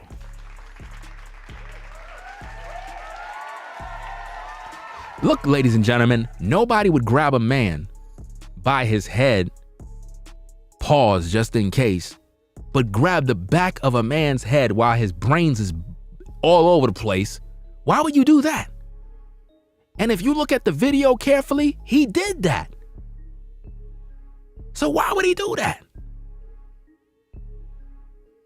Why would he do? I mean, Quavo didn't even do that. What were you looking for, Mike? Why would you even put your hands on him? So you were tampering with a corpse at this point. You were tampering with evidence.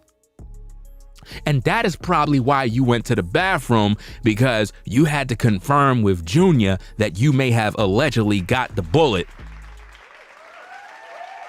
out of his head. You probably went and did what you did and went to that bathroom so that y'all could get rid of that shell, that bullet, because it came from a gun that y'all didn't want whoever gun that was to get caught in the mix. Man, this is a dirty game, man.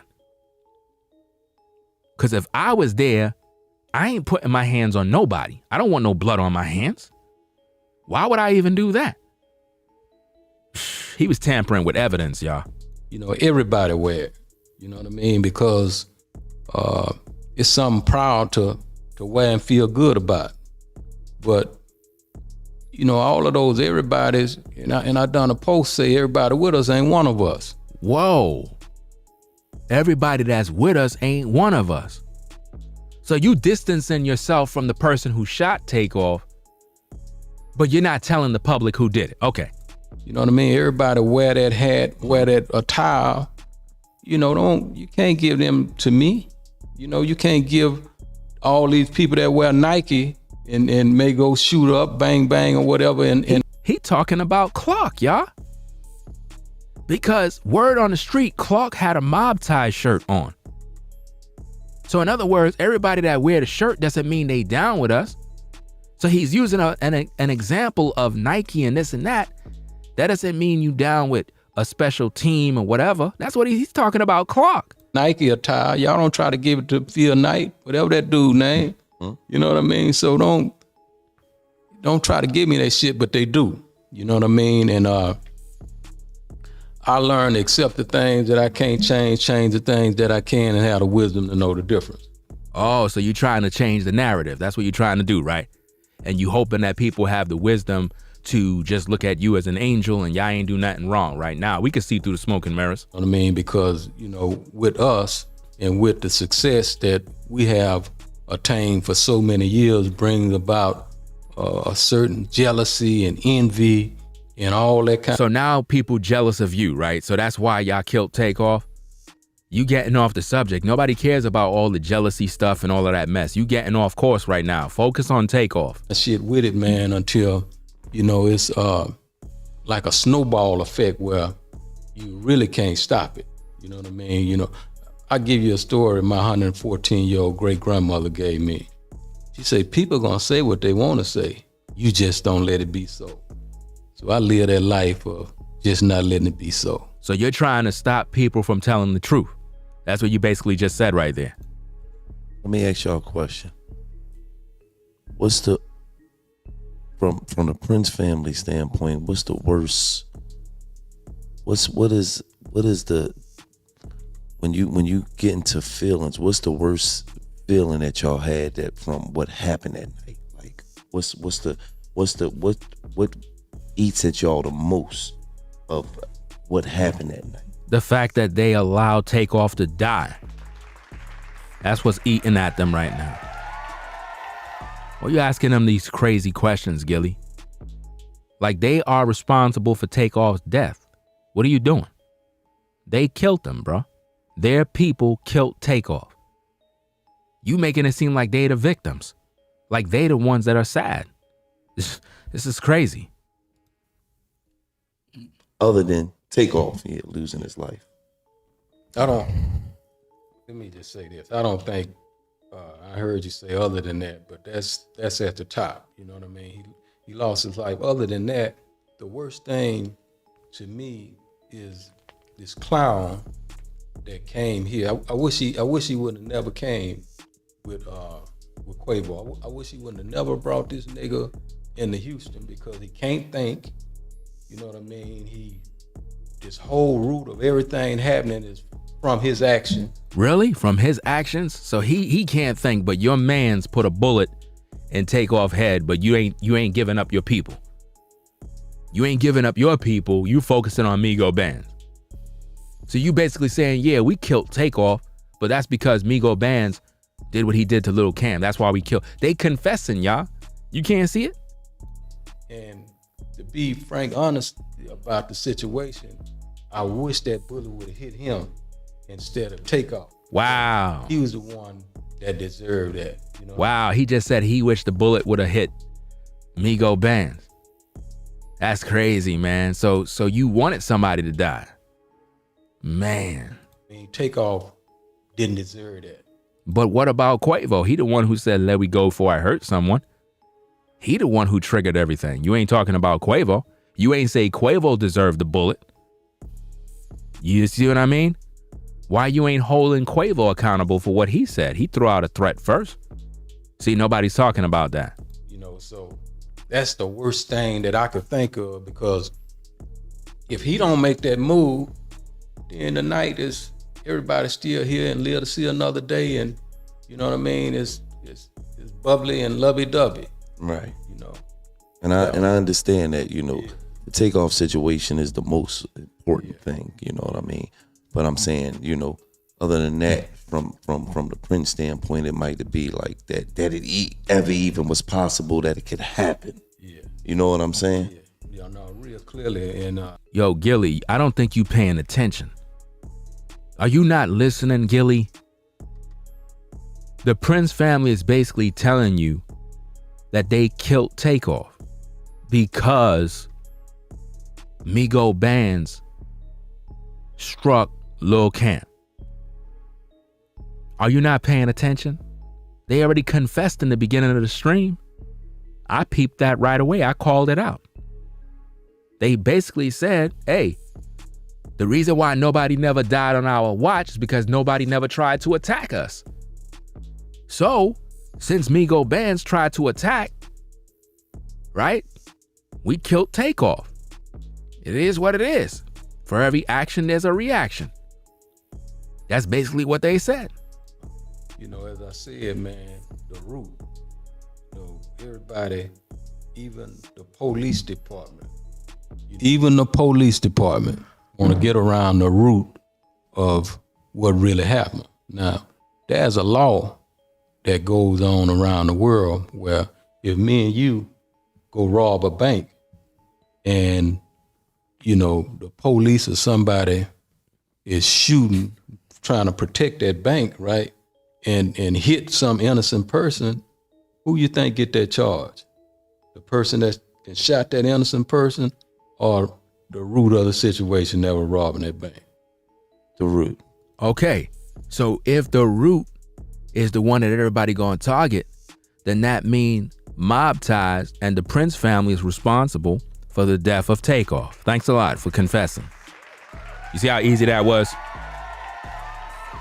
You see how easy that was? Easy, right? That means that they are saying they're the ones that are responsible. Because they know they are. It's on their watch. Okay. That's what we're dealing with right here. You know what I mean? Meaning that the feds and the police is trying to come after him. He not worrying about TAKEOFF justice. He's worrying about his family. That's it. And this dude is the root of this shit.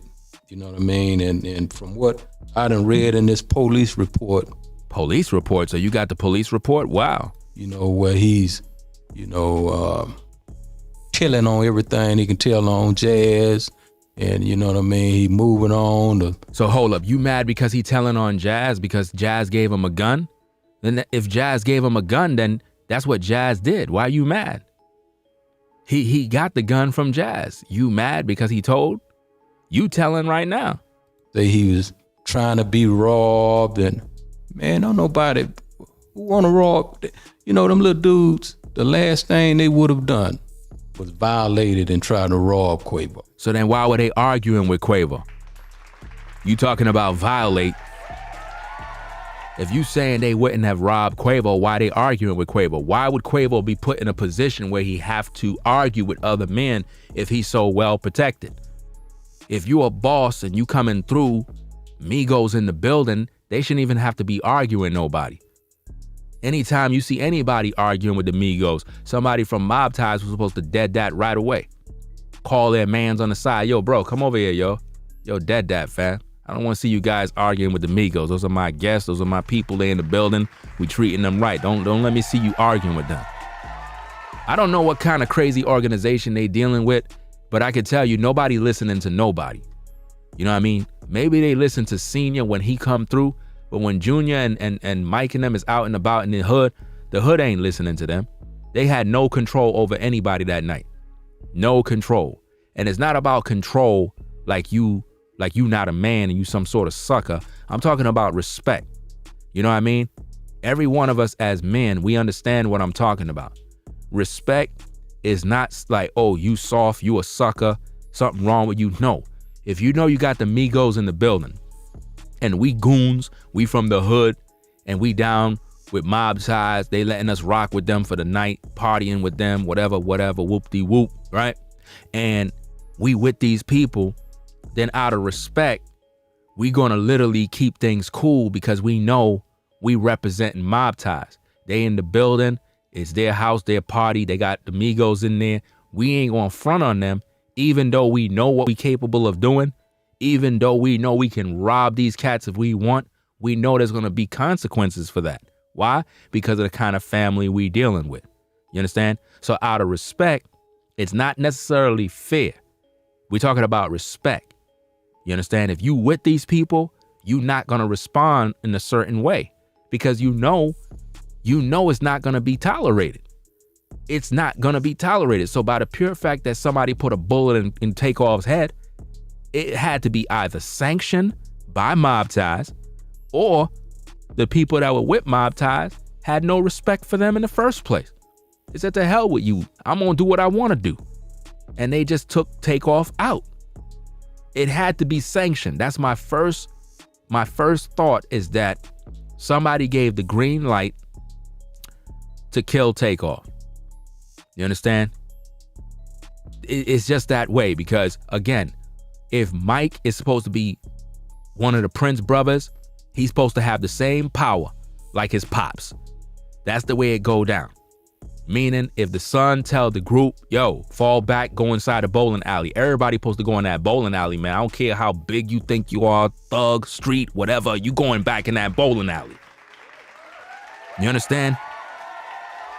And if you still standing there arguing, that means you don't got no respect for the family. So if anything, the same dudes that they had at the party disrespected the Prince family. So while he focusing all his energy on Migo bands, he need to focus on the fact that them clowns that mob ties brought in the building disrespected mob ties. Let's call it for what it is. Stop playing. Let's go. Me and Quavo done walked in the hood of Fifth Ward, me, him, and Jazz. Uh-oh. So you and Quavo and Jazz done walked in Fifth Ward, right? Are y'all peeping the game? How Quavo, you don't hear him say, oh, me, Quavo, and Takeoff. Nah. Or me, Takeoff, Quavo, and Offset. Nah. It's Senior, Quavo, and Jazz. So who been rocking with mob ties for a while? Quavo. By ourselves in the whole hood. And by the time we hit a few corners, we had 100 plus walking with us. You know what I mean? So he know firsthand. What no, that's like a lie to justify that dumb shit that he done. And so let me get this straight. So if Migo Bands is doing a bunch of dumb ish according to you, Senior, then let me figure this out. And I need to find out from the chat what y'all may know. Is Quavo and his brother Migo Bands talking? That's what we gotta know. Are they cool?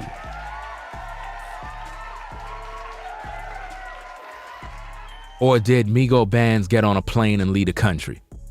Because this is getting crazy. Listen, if Quavo come out and throw his brother under the bus and side with mob ties, y'all already done know I've been telling y'all the truth the whole time. I told y'all from the beginning that Quavo down with mob ties and sold out his family. Y'all got mad with me. The way these guys are talking is as if though they prepping the stage for Quavo to come out for his first public statement about the situation, and it's going to be with them him siding with Mobties, and it's gonna shock the world, bro. It's gonna shock the world. A lot of y'all gonna lose a lot of respect for Quavo. I don't got no respect for him. I already done told you, I don't rock with Quavo because he haven't spoken about the situation, and I personally feel he have some sort of involvement in the death of TAKEOFF. People keep getting mad at me. These are my thoughts, my opinions.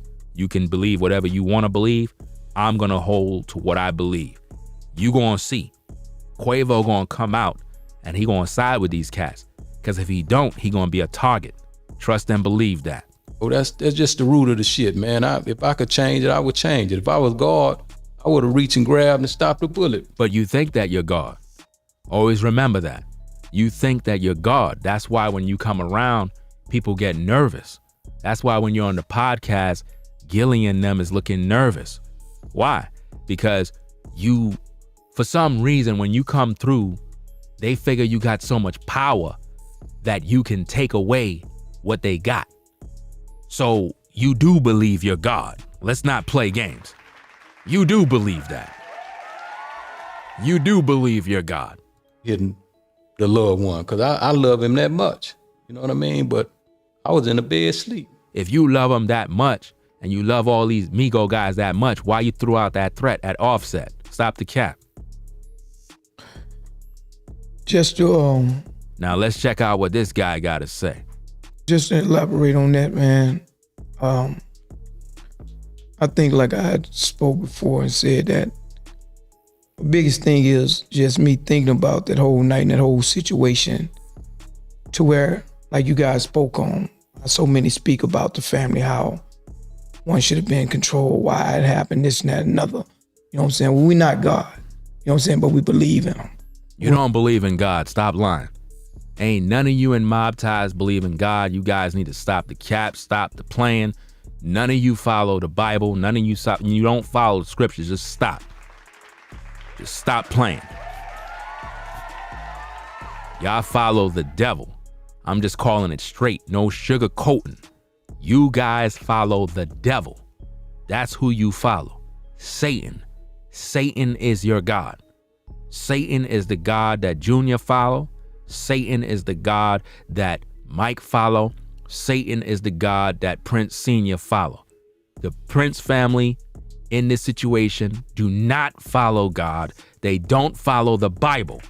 You don't. So stop lying. You don't know the God of Abraham, Isaac, and Jacob. You don't know him. You understand? Y'all hiding the truth, and you're not being 1,000 with the people. And we calling it out. Don't fear no man. You know what I'm saying? Because we follow him. Yeah, and I don't fear no man, because I follow him. That's why I speak boldly, straight, no sugarcoat. There's nothing to hide when you following the Most High, because he got your back. First and foremost, you know, and personally, I asked myself, was it anything else that could have been done to manicure that situation? You know what I'm saying? Because, you know, we so used to molding and the respect. Oh, so you're used to molding people. You see the confession comes out, y'all? Y'all don't see that? They said that you're used to molding people. You ain't hear that? He just said that Mobties is used to molding people. Listen to what he said, y'all. Confessions. Let's go. Anything else that could have been done to manicure that situation? Listen. You know what I'm saying? Because, you know, we so used to molding and the respect. So you like to mold people to respect you. Okay. You know what I'm saying? To where we didn't have no doubt that it wasn't gonna be no disrespect. So you like to mold people so they think a certain way so that there's no disrespect. Are y'all peeping what he just said right there? Wow. You know what I'm saying? Because we don't move like that. No one in association or affiliation with us move with disrespect. But that's exactly what they did. They killed TAKEOFF. That's disrespect. And you said that you had them molded. So why they disrespect? You know what I'm saying, me? So we all family. You know what I'm saying, man? Look at Junior. And just to see the way that my family is being betrayed. You know what I'm saying? Behind someone that we care about and love also. Bro, stop these damn crying. Stop the damn tears. We don't want to hear none of this. Stop. Stop. Stop this nonsense. You understand? All this emotional stuff, just quit it. You know who shot Takeoff. Who killed him? And why y'all sanctioned the hit. Let's stop playing games. All the tears, I don't want to hear that. That's guilt. That's not sadness for Takeoff. That's guilt because you know you got caught. Straight like that. Others, that's the disrespect. You know what I'm saying? You worrying about disrespect. That's why I want to enlighten the world and let them know y'all got it messed up. Really? You know what I'm saying? Cause we messed up about this too. Y'all ain't messed up. What y'all got messed up? Y'all now talking. Junior now came out to talk. He haven't even talked much. His pop's been talking the majority of the interview. Y'all not messed up about this case. Who shot him? Who killed him? Y'all lined him up. He died on your watch. It's all on you. You know what I'm saying, me? And all respect to Takeoff's family. Listen, none of y'all even went to visit Takeoff's family. So y'all don't even got no respect for them.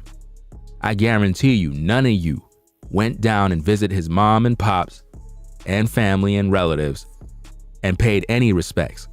So stop saying condolences and respect. Y'all don't respect the family. Y'all sat down with P from Quality Control, but y'all ain't sat down with the family.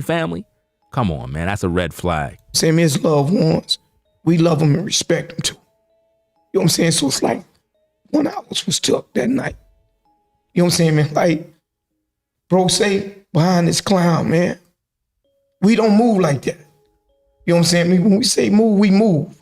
Oh, so when you say move, you move. So when you say, hey, we're going to put a hit out on somebody, then you put out the hit. That's what you just said? Right? Ah, okay. I got it. Thanks a lot for saying that, though. I appreciate it. Let's go. When one leg move that way, the other leg gonna move that way. We don't have no out of bounds clown shit going on in our family. Really? Okay. This nigga came down here and he was out of line. So he was out of line, but your man's that put the bullet inside Takeoff head, he wasn't out of line, right? And Quavo wasn't out of line for making a threat that let me go before I have to hurt someone. So he wasn't out of line either, right? Okay. And he stepped out of bounds, man, without permission. Quavo told me, after I told him, I said, nephew, stop talking about basketball, leave it alone. He said, Unc, you right. Let's go. I don't want to do nothing to one of these niggas before I do something to one of these niggas. But notice that, isn't that disrespect? Isn't Quavo disrespecting right there? Notice he's not even focusing on Quavo disrespecting. So what are you talking about? This dude took upon himself to go trying to violate people. Oh. That didn't violate nobody. Really? That was sitting there humble. Wasn't exchanging words, wasn't being disrespectful. Okay, so all right, so let's play devil's advocate for a minute. So all right, so if Migo Bands is the one that started all of this, and that's the truth, would Quavo validate everything you're saying and publicly come out and say, yeah, Migo Bands did this, Mike is right? Would Quavo vouch for what you saying? Right? I'm telling you, y'all, Quavo have a lot of stress going on right now. And I know he watching the live stream too. I know they watching my live stream. You know what I mean? Quavo got to come out and confess what went down, and he's going to have to either side with mob ties or it's going to be a problem.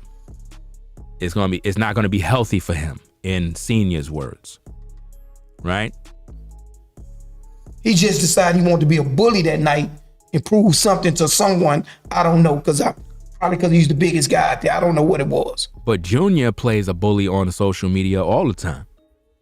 There's a lot of video footage of Junior playing a bully. What about that? But we started walking off. Okay, you started walking off.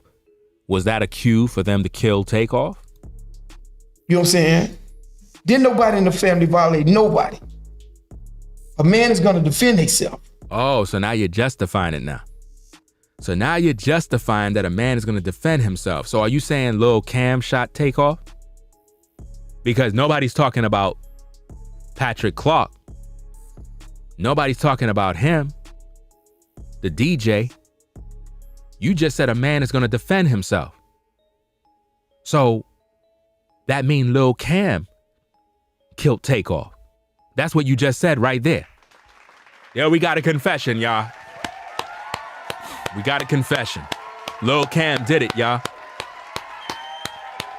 Lil Cam shot Takeoff, man. I hope everybody got that. I hope everybody got that. He just basically said it. It's very clear and it's evident, man. This is crazy, man. So a man had to defend himself. So it wasn't Clark then.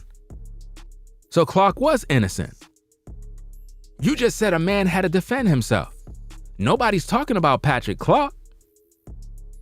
So he's the fall guy that was supposed to take the fall. Maybe he was about to take it, but then he said, nah, I ain't trying to do no bid, bruh. Because y'all are protecting Lil Cam because Lil Cam got all the secrets of mob ties. So Lil Cam did it, allegedly. Is that what you saying, Mike? Okay, I hear what you're saying. Let's go. So I can't tell a man not to do that. Oh. You know what I'm saying? And I didn't even see that coming. You know. So wait. So you telling me you can't tell Lil Cam not to kill Takeoff? That's what you saying, bro. You gotta watch what you saying. That's how it looks. You saying that you can't tell a man not to shoot his gun to defend himself. So when he shot his gun, allegedly, right? That's probably the bullet that went in Takeoff's head. And that's why you, Mike, grabbed Takeoff when he was on the floor and you grabbed him in back of his head because you were probably feeling on the wound of his head, allegedly, and got that damn bullet. Ah, okay. I get it. All right. Thanks a lot, man. Thanks a lot, man. Hey, that was a good confession right there. Anyway, let's get back to the case. As soon as he made his move and struck an individual, I'm like, what you doing? But everything happened like that. And I didn't see no gun in his hand. Because I would have spoke on that. You know what I'm saying? I didn't see that till clippings after the fact that he's already standing there. So he already had his mind on something. So what about Lil Cam gun? And what about Clark gun? What about Watkins gun? And why Junior looks suspect right there? You could see Junior face. Look at his face, fam. Look at the way he's postured with his hand like that, fam. Does that look like Junior, the Junior you know, mob ties? Does that look like mob ties? Nah, that look like a dude that's worried. That look like he know something ain't right. He know they wrong. He hoped that this clear their name. Nah, bro, it made matters worse. Y'all should have never came online. It made matters worse. Y'all should have never had this interview. It should have never aired. It made matters worse. Everybody talking about it, not just me. You got a lot of cats out here talking about this situation. There shouldn't have been. You see what I'm saying? But it wasn't something that we could control. A lot of dry snitching going on, man. Just dry snitching all day. Could control, see coming, stop, or none of that because it wasn't one of ours. Oh. You're not of us. Because you was of us, it wouldn't have never happened. Wow. You stepped out of bounds. You know what I'm saying? So because he stepped out of bounds, y'all just said, hey, put that bullet inside Takeoff head to teach these guys a lesson. Oh, I get it. And if they listen to that tape real good. They made an example, man, with Takeoff to put fear in Migo Bands and Quavo. It could be one of them scenarios too. You can hear the little homie. They can hear the little homie saying, man, if you took that wrong, I apologize. This is what the little homie was telling Quavo. Man, I apologize if you took that wrong. I was just talking about basketball. You know, how humble can you be? After apologizing like that, a nigga gonna hit him with a pistol? Wow. You know what's so sad about this, fam? They defending Little Cam, y'all. Y'all can't see that? They going mad hard, man, defending Lil Cam. They literally going hard for Lil Cam, yo. I don't know who Lil Cam is to them. but they really defending him hard body, man. I think Lil Cam did it, bro. With all the information we breaking down so far, it seemed like there's a possibility that Lil Cam may have killed TAKEOFF. And that been the word on the street from day one. A lot of cats been saying that on YouTube. I never said it, so I'm not taking no credit for that. I never said Lil Cam did it, but now it's starting to look that way. Other cats in these streets been saying that for a minute. This is crazy, man. Hey, man, like I say, under no circumstances did TAKEOFF deserve what he got. But boy, look at here. That other clown, hey man, that's where it's at. You keep people keep talking about, and I'm just speaking on it because they keep attaching it to y'all name and y'all brand and what y'all build. Keep talking about dice game. Whether it's in this situation, whether it's in this Duke the Jeweler situation. Now they talking about Duke the Jeweler situation and the dice game. So now we about to hear from Junior now. Junior gonna come in and try to clean up his image that's been painted on social media. Let's hear what he got to say. Let's roll the tape. People keep speaking of that. And to Duke the Jeweler, rest in peace to him and condolences to his family. I don't know the brother, but I know he came down here. Yeah. Things transpired. I don't have no knowledge of it, but they keep talking about this dice game type shit. Yeah. Can y'all elaborate on dice game when it's tied to y'all? I mean, I know people were associating me with that Duke the Jeweler situation because I went to Labusi pool party. And you had the same hat, the same chain, the same whatever. Yeah, I get it. And he happened to be there and he happened to be standing on me. I mean, right next to me. The truth is, I never met him before. I had no idea who he is. Wow. I didn't even know he was a jeweler until after his passing. How you ain't know that, fam? Come on. Come on, man. You ain't know who he was? You ain't know nothing about that man. So y'all all at the table, you don't know who this cat is, betting large sums of money, got jewels all around his neck. Nobody don't know who he is. You mean to tell me your people ain't gonna ask like, yo, who that fam, who that right there? Y'all don't know? Come on, man. You supposed to be mob ties. You supposed to know who he is. And then the night of that game isn't the night that he got killed. He got killed leaving Boosie concert the next night because somebody tried to rob him. So, the internet play internet games. But this is a situation with a dude that I didn't even know. I ain't know his name. I had no knowledge of him. I ain't know he was from Chicago. I ain't know he was a jeweler. Well, what about one of the cats that was with you? How do we know that one of the cats that was with you didn't line him up? Just like TAKEOFF got lined up and got deleted. The same cats that was with mob ties that deleted TAKEOFF could be the same guys that lined up Duke the Jeweler. Come on, let's stop playing. Let's stop playing, man. Y'all playing too much. Y'all playing too much, man. Y'all really think people dumb out here. Until social media started trying to point a finger because he was standing next to me and it's just unfortunate. It seemed like people dying at dice games. That's what it looks unfortunate. Duke the Jeweler died. We seen you at the dice game. Next minute we see you at the table with Quavo and them at the dice game. And then TAKEOFF died. So the internet gonna talk. The streets are gonna talk. And you not looking good right now. It is what it is. That something transpired after another dice game, but neither incidents had anything to do with a dice game. Wow. Yeah, and niggas gonna gamble, man. So if it had nothing to do with a dice game, that mean it had to do with some other business. Because I don't really care if it had anything to do with a dice game or not. But by you saying it had nothing to do with a dice game, then what did it have to do with? Something petty? There's no reason for a man to lose his life. That mean that this was some sort of business hit. That mean that this thing was more valuable than some money at a dice game. This was about business. You know what I mean? It's, all around the world, people gamble, people do different things, man. And that shit was happening before we were born. It's gonna be happening after we die. You know what I mean? But like, I know a little something concerning that situation too. And, from what I understand, it wasn't even no robbery. The man had all his jewelry on. You know what I mean? So he had all his jewelry on him, and it wasn't really a robbery. Is what they trying to, yo, man, I'm telling you, man, I don't know. that's some Chicago business. You know what I mean? And I hate for people to blame shit on my niggas here in Texas, in H-Town, that they ain't even got no fingerprints.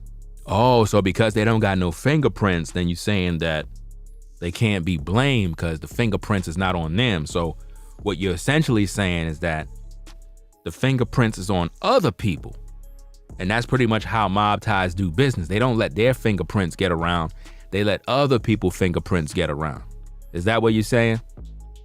That's kind of crazy right there, fam, to say the least. None of that. You know what I mean? But they quick to try and blame it on us first, and then they'll take it everywhere else. But that shit ain't real. What is the meaning, the definition of mob ties?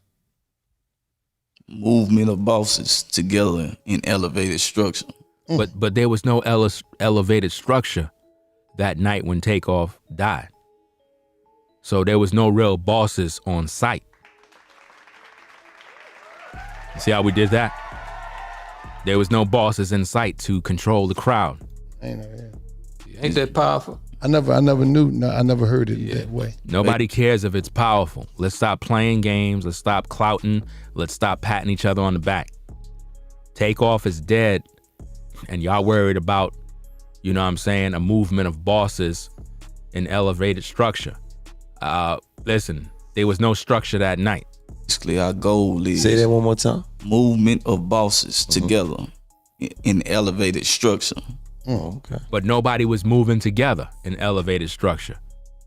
There was no structure. There was only destruction. Sometimes all this here, you know what I mean? All these related, you know, all this here, these bosses.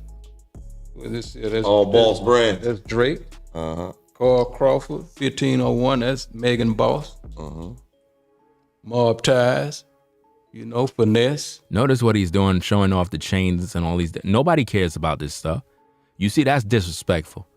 Because y'all supposed to be talking about TAKEOFF. You're busy flashing chains, talking about this, talking about. Nobody cares about none of that. Nobody cares about that, man. People want to get down to the case. Honeycomb. And then the one and only. Mm-hmm. I love this shit. and everybody laughing and TAKEOFF is dead, right? There go to respect, y'all. You see that? That's the respect right there for TAKEOFF. I needed for y'all to see that, fam. Yeah. Nobody ain't The care. one and only, the motherfucker that broke the doors down. Yeah. Oh, good. Absolutely, man. But it's, you know, I love that name, man, and I wanna talk about that for a minute because, you know, the enemy wanna belittle us to gain conversation, and The enemy want to belittle you to gain conversation. Are y'all seeing this? They don't care about TAKEOFF. They said the enemy want to belittle them to gain conversation. Well, check this out, senior. Check this out. I'm a content creator. This is what I do. You and your family came online on a podcast, right? So once you do that, you have to understand that you're now in the public domain. So everybody is going to talk about you. That's business. You made yourself public business. So you cannot talk about people trying to use anything for conversation when you put the information out there. Bars. and all that small shit. And that ain't what I put in him from a boy. You know what I mean? From a babe. I didn't put no all that weak shit in him. You know what I mean? He has an entrepreneurial mind. This is something that he dreamed. You're promoting your son? Really? You supposed to be focusing on TAKEOFF, not promoting your son and what you did for him as a boy. That's what you're supposed to do as a father. That's what you're supposed to do. Every father is supposed to bring up their son like a man, to be an entrepreneur and not have him acting like some sucker out here. That ain't nothing new. You're not telling us nothing new that ain't no man supposed to be doing. What about TAKEOFF? What about him?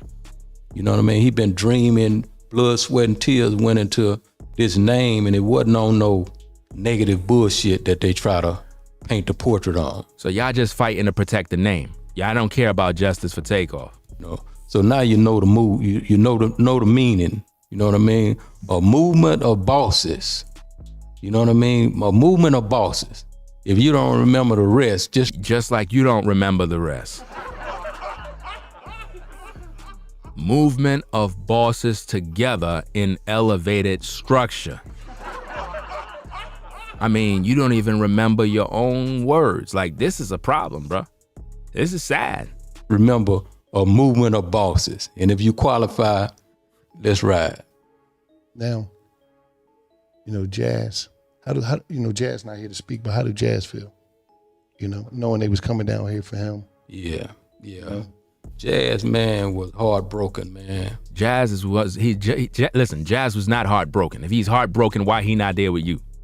Jazz is supposed to be right there to answer to the public on why a gun end up in Migo Band's hand, based on the police report. Because,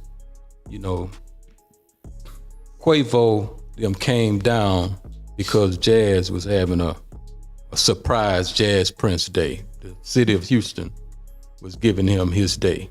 And Quavo and Jazz is, like tight. Yeah, we could tell from the Instagram photos. Quavo been hanging out heavy with Jazz a lot, but you don't see no TAKEOFF around or Offset, which tells me that Quavo been down with mob ties for a minute. I already warned all of y'all, so now when it all comes out and you see that your boy Quavo is rocking with mob ties heavy, don't go come sending me messages about, yo, Ringo, man, yo, you wouldn't believe it, man. Yo, Quavo down with mob ties, man. Yo, this is crazy. Don't send me no messages. I already know already. I already done told you. So he was coming down to support his brother and, be there for him on a moment like that. So you can only imagine, how he feel. And the other piece was, he even tried to get him to leave with him, because Jazz he wasn't there when everything took place, but he was there earlier. And he asked Quavo to leave with him, but the homies wanted to stay and hang out, which was, a noble thing to do. So he wanted Quavo to leave with him to hang out, but instead Quavo stayed by the bowling alley, and now his nephew dead. Okay. Not thinking all this shit. Niggas like to party, like to have fun. So he decided to stay, but he was heartbroken by this shit, man. He was heartbroken. Y'all really distancing yourselves from that gambling game that y'all were playing at that Domino's at the pool table, where it is clearly said that there was a lot of money that was lost, and y'all really distanced yourself from that situation. But I see how y'all did that. Broken, all the way up until this day. How do you? It was a lengthy police report. Yeah. By the guy that was mainly involved with this situation, and how do you feel about things that were said in that police report? Man, if Gillie would be so nice to just read some of this police report, just some of the things, so the people won't think I'm making up words. I think it'll be helpful. All right, let me see. So, Willie Bland, who admitted to firing a weapon at the scene, he stated that he seen the two males he had identified as Joshua and Watkins throughout the evening, that he had seen them with guns. He believed that Joshua said something and began pulling the gun, so he reached and punched him. He thought that males were about to try and rob Quavo. That's in the report that I showed you, but see, the paperwork that they put up on the screen is a little something different. It's interesting to me, but Prince Sr. got access to a 15-page report. I ain't find that report nowhere. So I'm trying to figure out what kind of intel you getting, fam. Who you know? that you got this kind of paperwork. You know what I mean? I'm looking over the paperwork and I'm like, wow, I didn't know Jazz gave Migo Bands a gun. Now, we can just stop right there. And let me just explain that little piece how I feel about that bullshit. Now, clearly. Now he about to go explain all of that stuff that went down in that situation. He's about to explain that now. I'm going to read a little bit of it. You know, I'm going to try to read a little bit of that because it's blurry. I'm going to try to read a little bit of that paperwork. I'm not going to put it on the screen because it's extremely blurry. You won't even be able to see it. But let's play the tape. This Bland dude and gave a police report that he seen these two guys with guns earlier. But these the same two guys that he decided he was going to punch with his gun out and hit them with a gun. What do you think going to happen? You know, do you see how he just justified TAKEOFF getting killed? In other words, if Migo Bands pull out a gun to hit one, they're going to pull out their guns automatically to defend themselves. Okay, well then why Migo Bands is not shot if two men got guns shooting at him? Why it seem like everybody that pull out guns end up shooting TAKEOFF? You see that? They're not making any sense. Man, you seen these niggas with guns and you gonna hit them? You know, these people, these same guys that he talking about, man, if any enemy would have came their direction, they'd have had some problem. Wow. But as you can see, this clown saw that and decided, I'm gonna try them two guns with my one. And then he tell a blatant lie about they getting ready to rob Quavo. But what about Clark? Up to now, Junior, Mike, and Senior haven't even talked about Patrick Clark yet.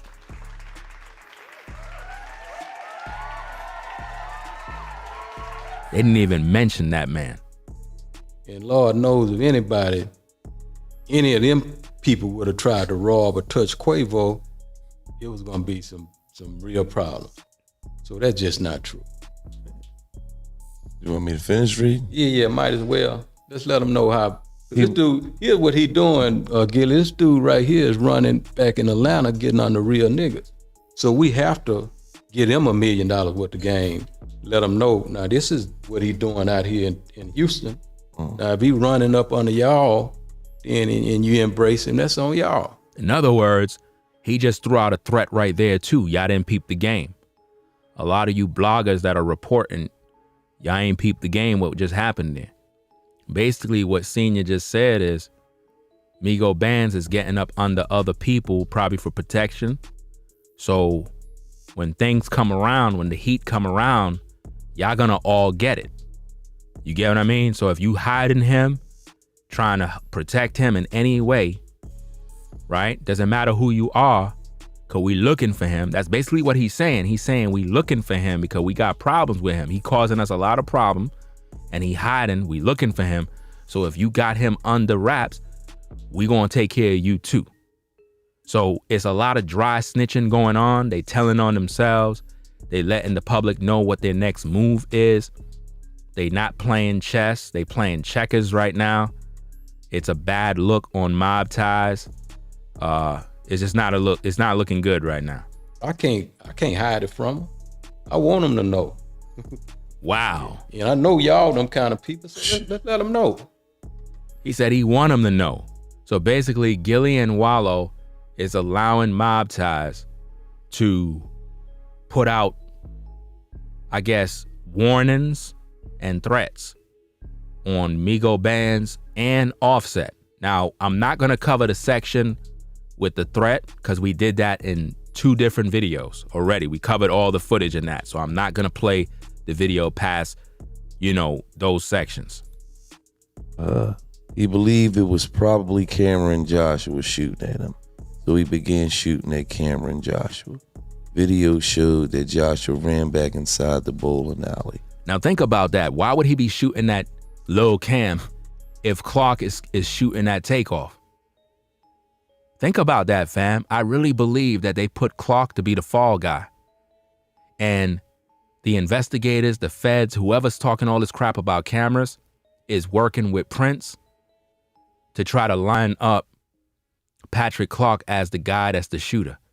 And that's why Clark got out on bail and hiring a so-called investigator of his own to find out what's really going on.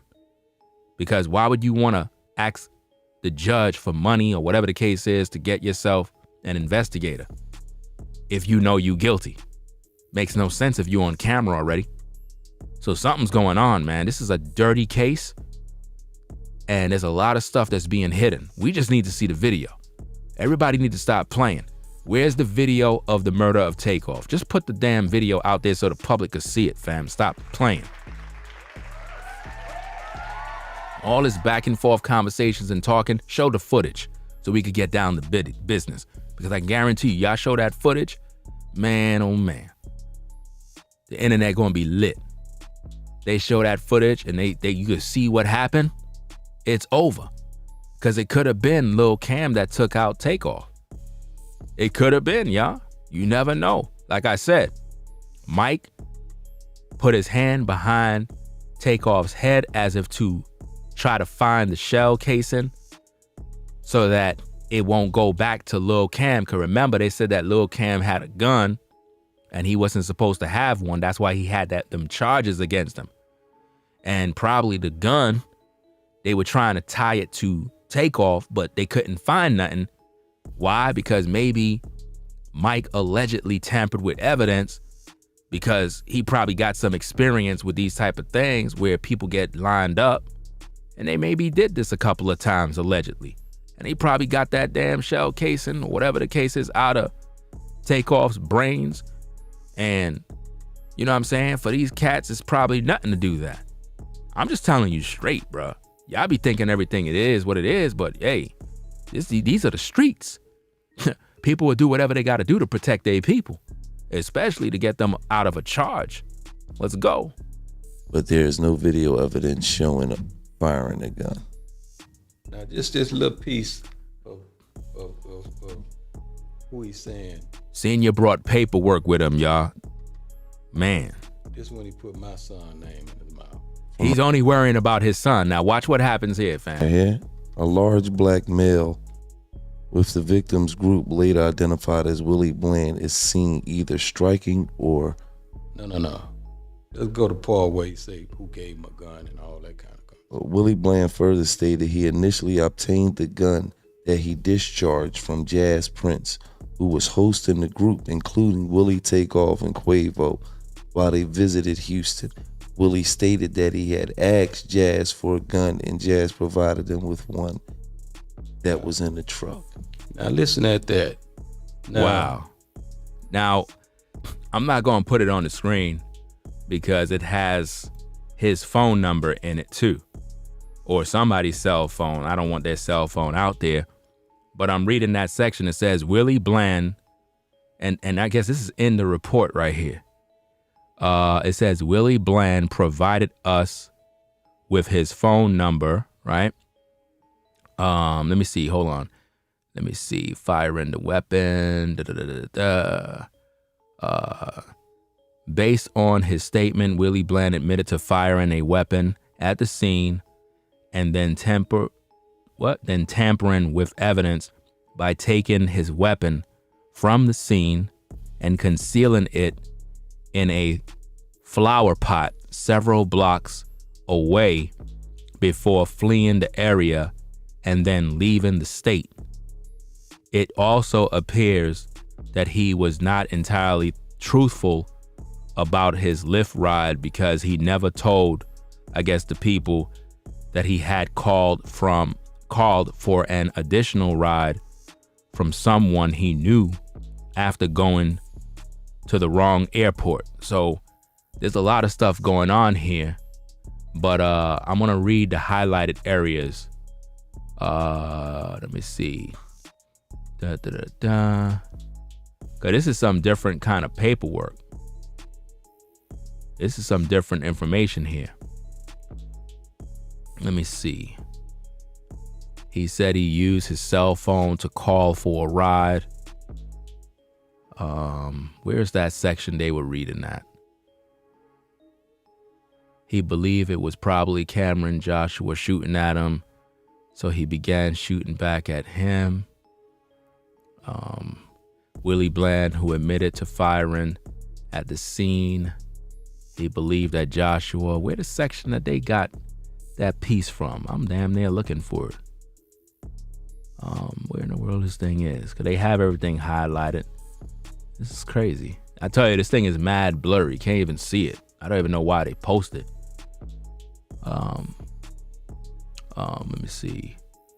He was armed with a handgun, but there is no evidence showing him firing. In fact, it appears that he was running away into the bowling alley when the gunshots began. 3 gunshots were fired into the bowling alley from Willie Bland, positioned in the direction where Cameron Joshua ran. These shots could not have caused the injuries to the deceased victim or the living victim due to the shooting angles, positions, and whatnot. But where does it say? Where does it say he got the gun from Jazz? I'm looking for that part on this paperwork, because this is what he just said here. And I know I'm reading from the same paper. This is crazy. I'm trying to find a section where it says that he got the gun from Jazz, because if it don't, then that mean that Senior just made up a story. I'm looking through the damn paperwork. I don't even see it. Called for an additional ride. Show the phone number. I don't see nothing on this paperwork that says that he got the gun from this dude. This is crazy.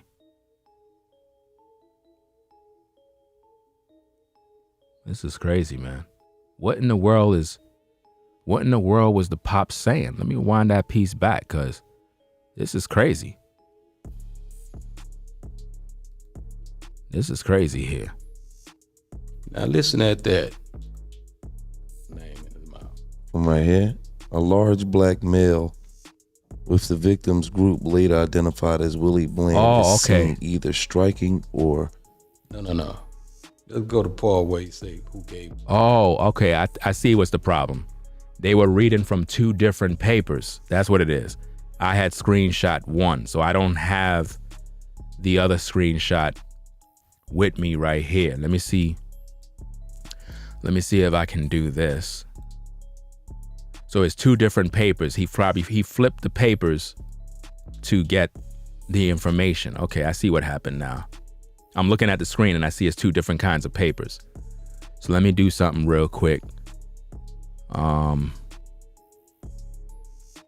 Let me see if I could do this real fast. I don't know if this is the video.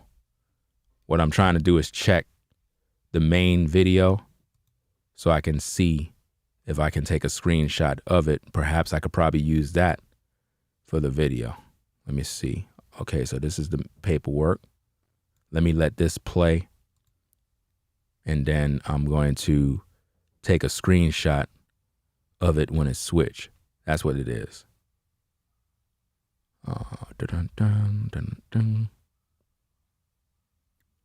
Let them do that.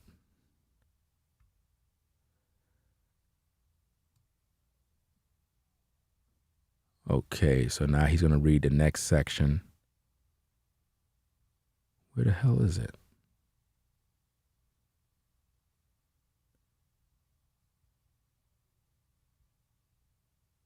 This is crazy, man.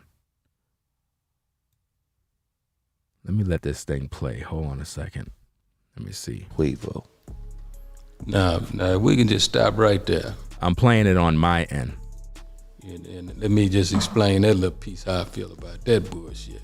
Now, clearly, this Bland dude and gave a police report that he seen these 2 guys with guns earlier All right, so we heard that part.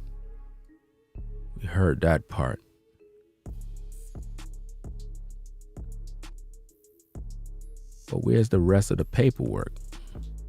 Some real problems. So that's just not true. You want me to finish reading? Yeah, might as well. Let's let them know how. This dude, here's what he doing, Gillie. This dude right here is running back in Atlanta, getting on the real niggas. Okay. So we have to get him $1 million worth of game. Let him know, now this is what he doing out here in Houston. Now if he running up under y'all, then and you embrace him, that's on y'all. But I can't hide it from him. I want him to know. Okay, so I got to move the paperwork forward. Okay, now. All right, I see what they're reading now. Let me take a screenshot of this, and now we can read this. I didn't see this piece here. Let me see. See, all of this information here, I didn't have none of this. This is all new information. This is crazy. It's a lot of dry snitching going on. A whole lot. But we're going to see what we could do here. All right, let me open this up. So now I can play the tape now. A gun and all that kind of stuff. Willie Bland further stated he initially obtained the gun that he discharged from JPrince, who was hosting the group, including Willie, TAKEOFF, and Quavo, while they visited Houston. Willie stated that he had asked Jazz for a gun, and Jazz provided him with one that was in the truck. Now, listen at that. Now, Wow. So it says Willie Bland further stated that he initially obtained the gun that he discharged from JPrince, who was hosting the group, including Willie, TAKEOFF, and Quavo, while they visit Houston. Willie stated that he had asked Jazz for a gun, and Jazz provided him with one that was in his truck. So, man, it's interesting how Prince have this paperwork, but we don't. This is crazy. So it seemed like Migo Bands was talking to the feds, letting them know everything. It's crazy, man. A lot of information on this paperwork, man. A lot of information. I'm gonna have to review all of this stuff another time. Let's play the tape. Quavo, as I stated, is Jazz's brother. So of course, Jazz don't mind making sure, the homie got some heat, because we understand that what goes on, right? But now you got this clown, and I don't know how it ended up in his hand, but it ended up in his hand. So what are you trying to say right here, Prince? You saying that Quavo is Jazz's brother, not blood brother, but brother like they cool, and you trying to figure out how the gun end up in Migo Band's hand? So are you telling me that Jazz was giving Quavo a gun to carry around, but it ended up in Migo Band's hand? That's not making no sense. Bands is telling the feds and the investigators that Jazz gave the gun. You just don't like the fact that your son is involved. That's the issue that I see here. You don't like that. It's crazy, man. This clown is saying somebody want to rob him that gave him a gun. Why would you give a man a gun and try to rob him? You know what I mean? This shit just don't add up and make sense, man. No, nothing you just said right there makes sense. Nothing you just said makes sense. Nothing you just said right there, sir, makes any sense. Let's rewind that back. Nothing you said made sense. I don't know how it ended up in his hand. It ended up in his hand because he said Jazz gave him the gun. That's how. Because if it got in his hand from Quavo, that means you need to be holding Quavo accountable for giving Migo Bands the gun. I'm just calling it what it is. But it ended up in his hand. This clown is saying somebody want to rob him. No, he didn't say somebody wanted to rob him. You're misusing and twisting his words. He said that he felt that Lil Cam and Watkins was going to rob Quavo. Those was his words. That gave him a gun. Why would you give a man a gun and try to rob him? You know what I mean? This shit just don't add up and make sense, man. No, nothing you said right there makes sense. Nothing you said makes sense. You don't make no sense right there.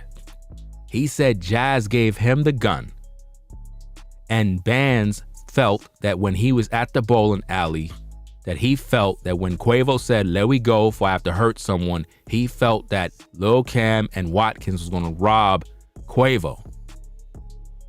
That has nothing to do with Jazz knowing that, oh, they were gonna rob Quavo. Jazz ain't gonna know that because Jazz wasn't there. You're not making any sense, sir.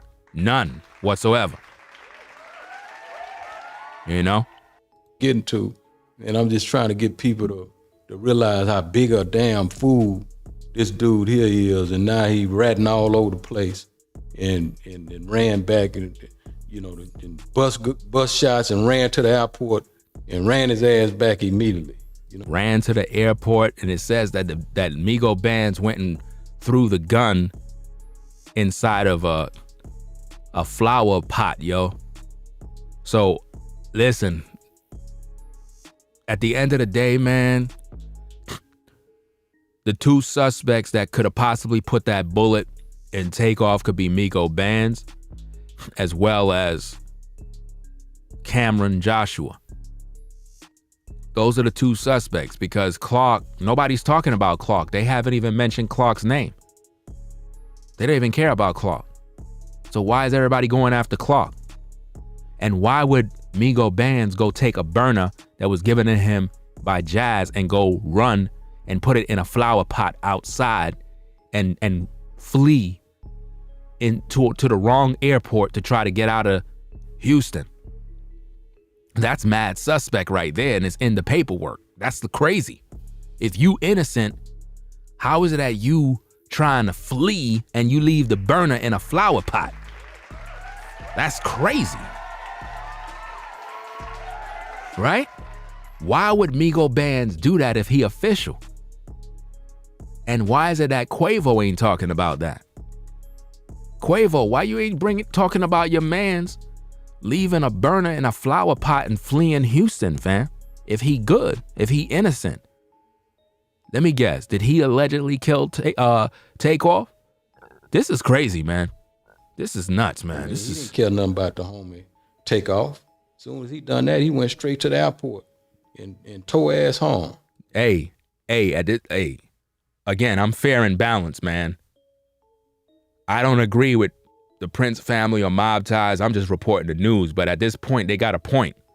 Why is it that Migo Bands leave a weapon inside of a flower pot and ran and jump on a flight to flee? Why would he do that, y'all? That look mad suspect, bro. Why would you try to get away? Like, damn, bro, you guilty? And why he ain't charged with anything?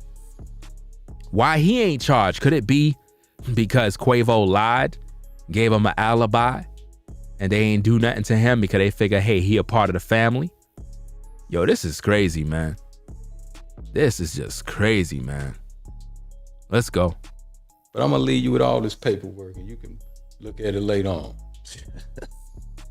Wow. Leave me with this shit. Leave you with all this rag shit. Y'all going to Atlanta, right? Yeah. See how everything is games for these cats, man. Yeah, but that's what I love about $1 Million with the game, because, you know what I mean, we ain't about that fake shit. And Really? we're gonna let it be known, whatever it is. So y'all not about that fake-ish, right? Okay, so y'all working together. That mean this is all business. I get it. It's cool. You know what I mean? You know, let that shit, definitely when it comes to these rats, we can't protect them kind of individuals. You know, it's a lot of things. Wow. He said when it comes to them rats, we can't protect them kind of individuals. Man, it seems like they working together, man. I don't know. But anyway, y'all, that's pretty much the entire interview. I know there's more to the interview, but we already reviewed that in my other previous streams. So if you're viewing the live right now, you're probably wondering, where's the rest of it, Ringo? We already reviewed it already. I started backwards when I was reviewing this particular interview. You have to go watch the previous streams because we broke down the threat that they was made to Offset and various other information. We already brought out all of that in the previous 2 streams. So that being said, you know what I mean? If you like the work that I'm doing, you appreciate the streams, make sure you click the like button on your way out. Subscribe to the channel today for the best content on YouTube. You know what I mean? We provide the best breakdowns of all these videos. We chop them up, bring out all the details, show you the truth, uncover the lies. We call out the BS. We don't sugarcoat everything. We keep it 1,000. Ain't no playing no games over here. We do what we got to do. You know what I'm saying? We pretty much report the news. We speak what the people are thinking, and we just let it be known. So again, if you're not subscribed, subscribe to the channel today. If you appreciate the work, you want to sponsor the shows, you could do so via Cash App, $ Ringo TV Raw. It is what it is. Peace and blessings to the chat. RIP Takeoff. You know what I mean? Peace and blessings to the mods, everybody in the building. And shout out to Show Shao. I didn't shout you out in my last stream yesterday when we hit 100K. So shout out to Show Shao, one of my moderators. Salute. You know what I mean? V-Dub Man in the building. What's going on, fam? We'll catch you in the next one. You know what I'm saying? Y'all be safe out here. It's crazy in these streets. It is what it is, man. The Prince family tried to come on $1 million worth of game to clear their name. And instead, the platform that they have was used to throw threats at Offset. Offset is out here fighting with Quavo. It's crazy, man. Hey, leave your thoughts in the comments. Let me know what you think. We out of here. Peace. If you like our content, consider supporting via Cash App at $ Ringo TV Raw. Become a patron on patreon.com for exclusive video content not shown on YouTube. You could also support through PayPal at paypal.me/Ringo TV Raw. Subscribe to our YouTube channel and click the bell to be notified of new content. Follow me on Instagram at Ringo TV Raw. This is Ringo TV Reactions, the only channel on YouTube bringing you the truth 100% raw and uncut.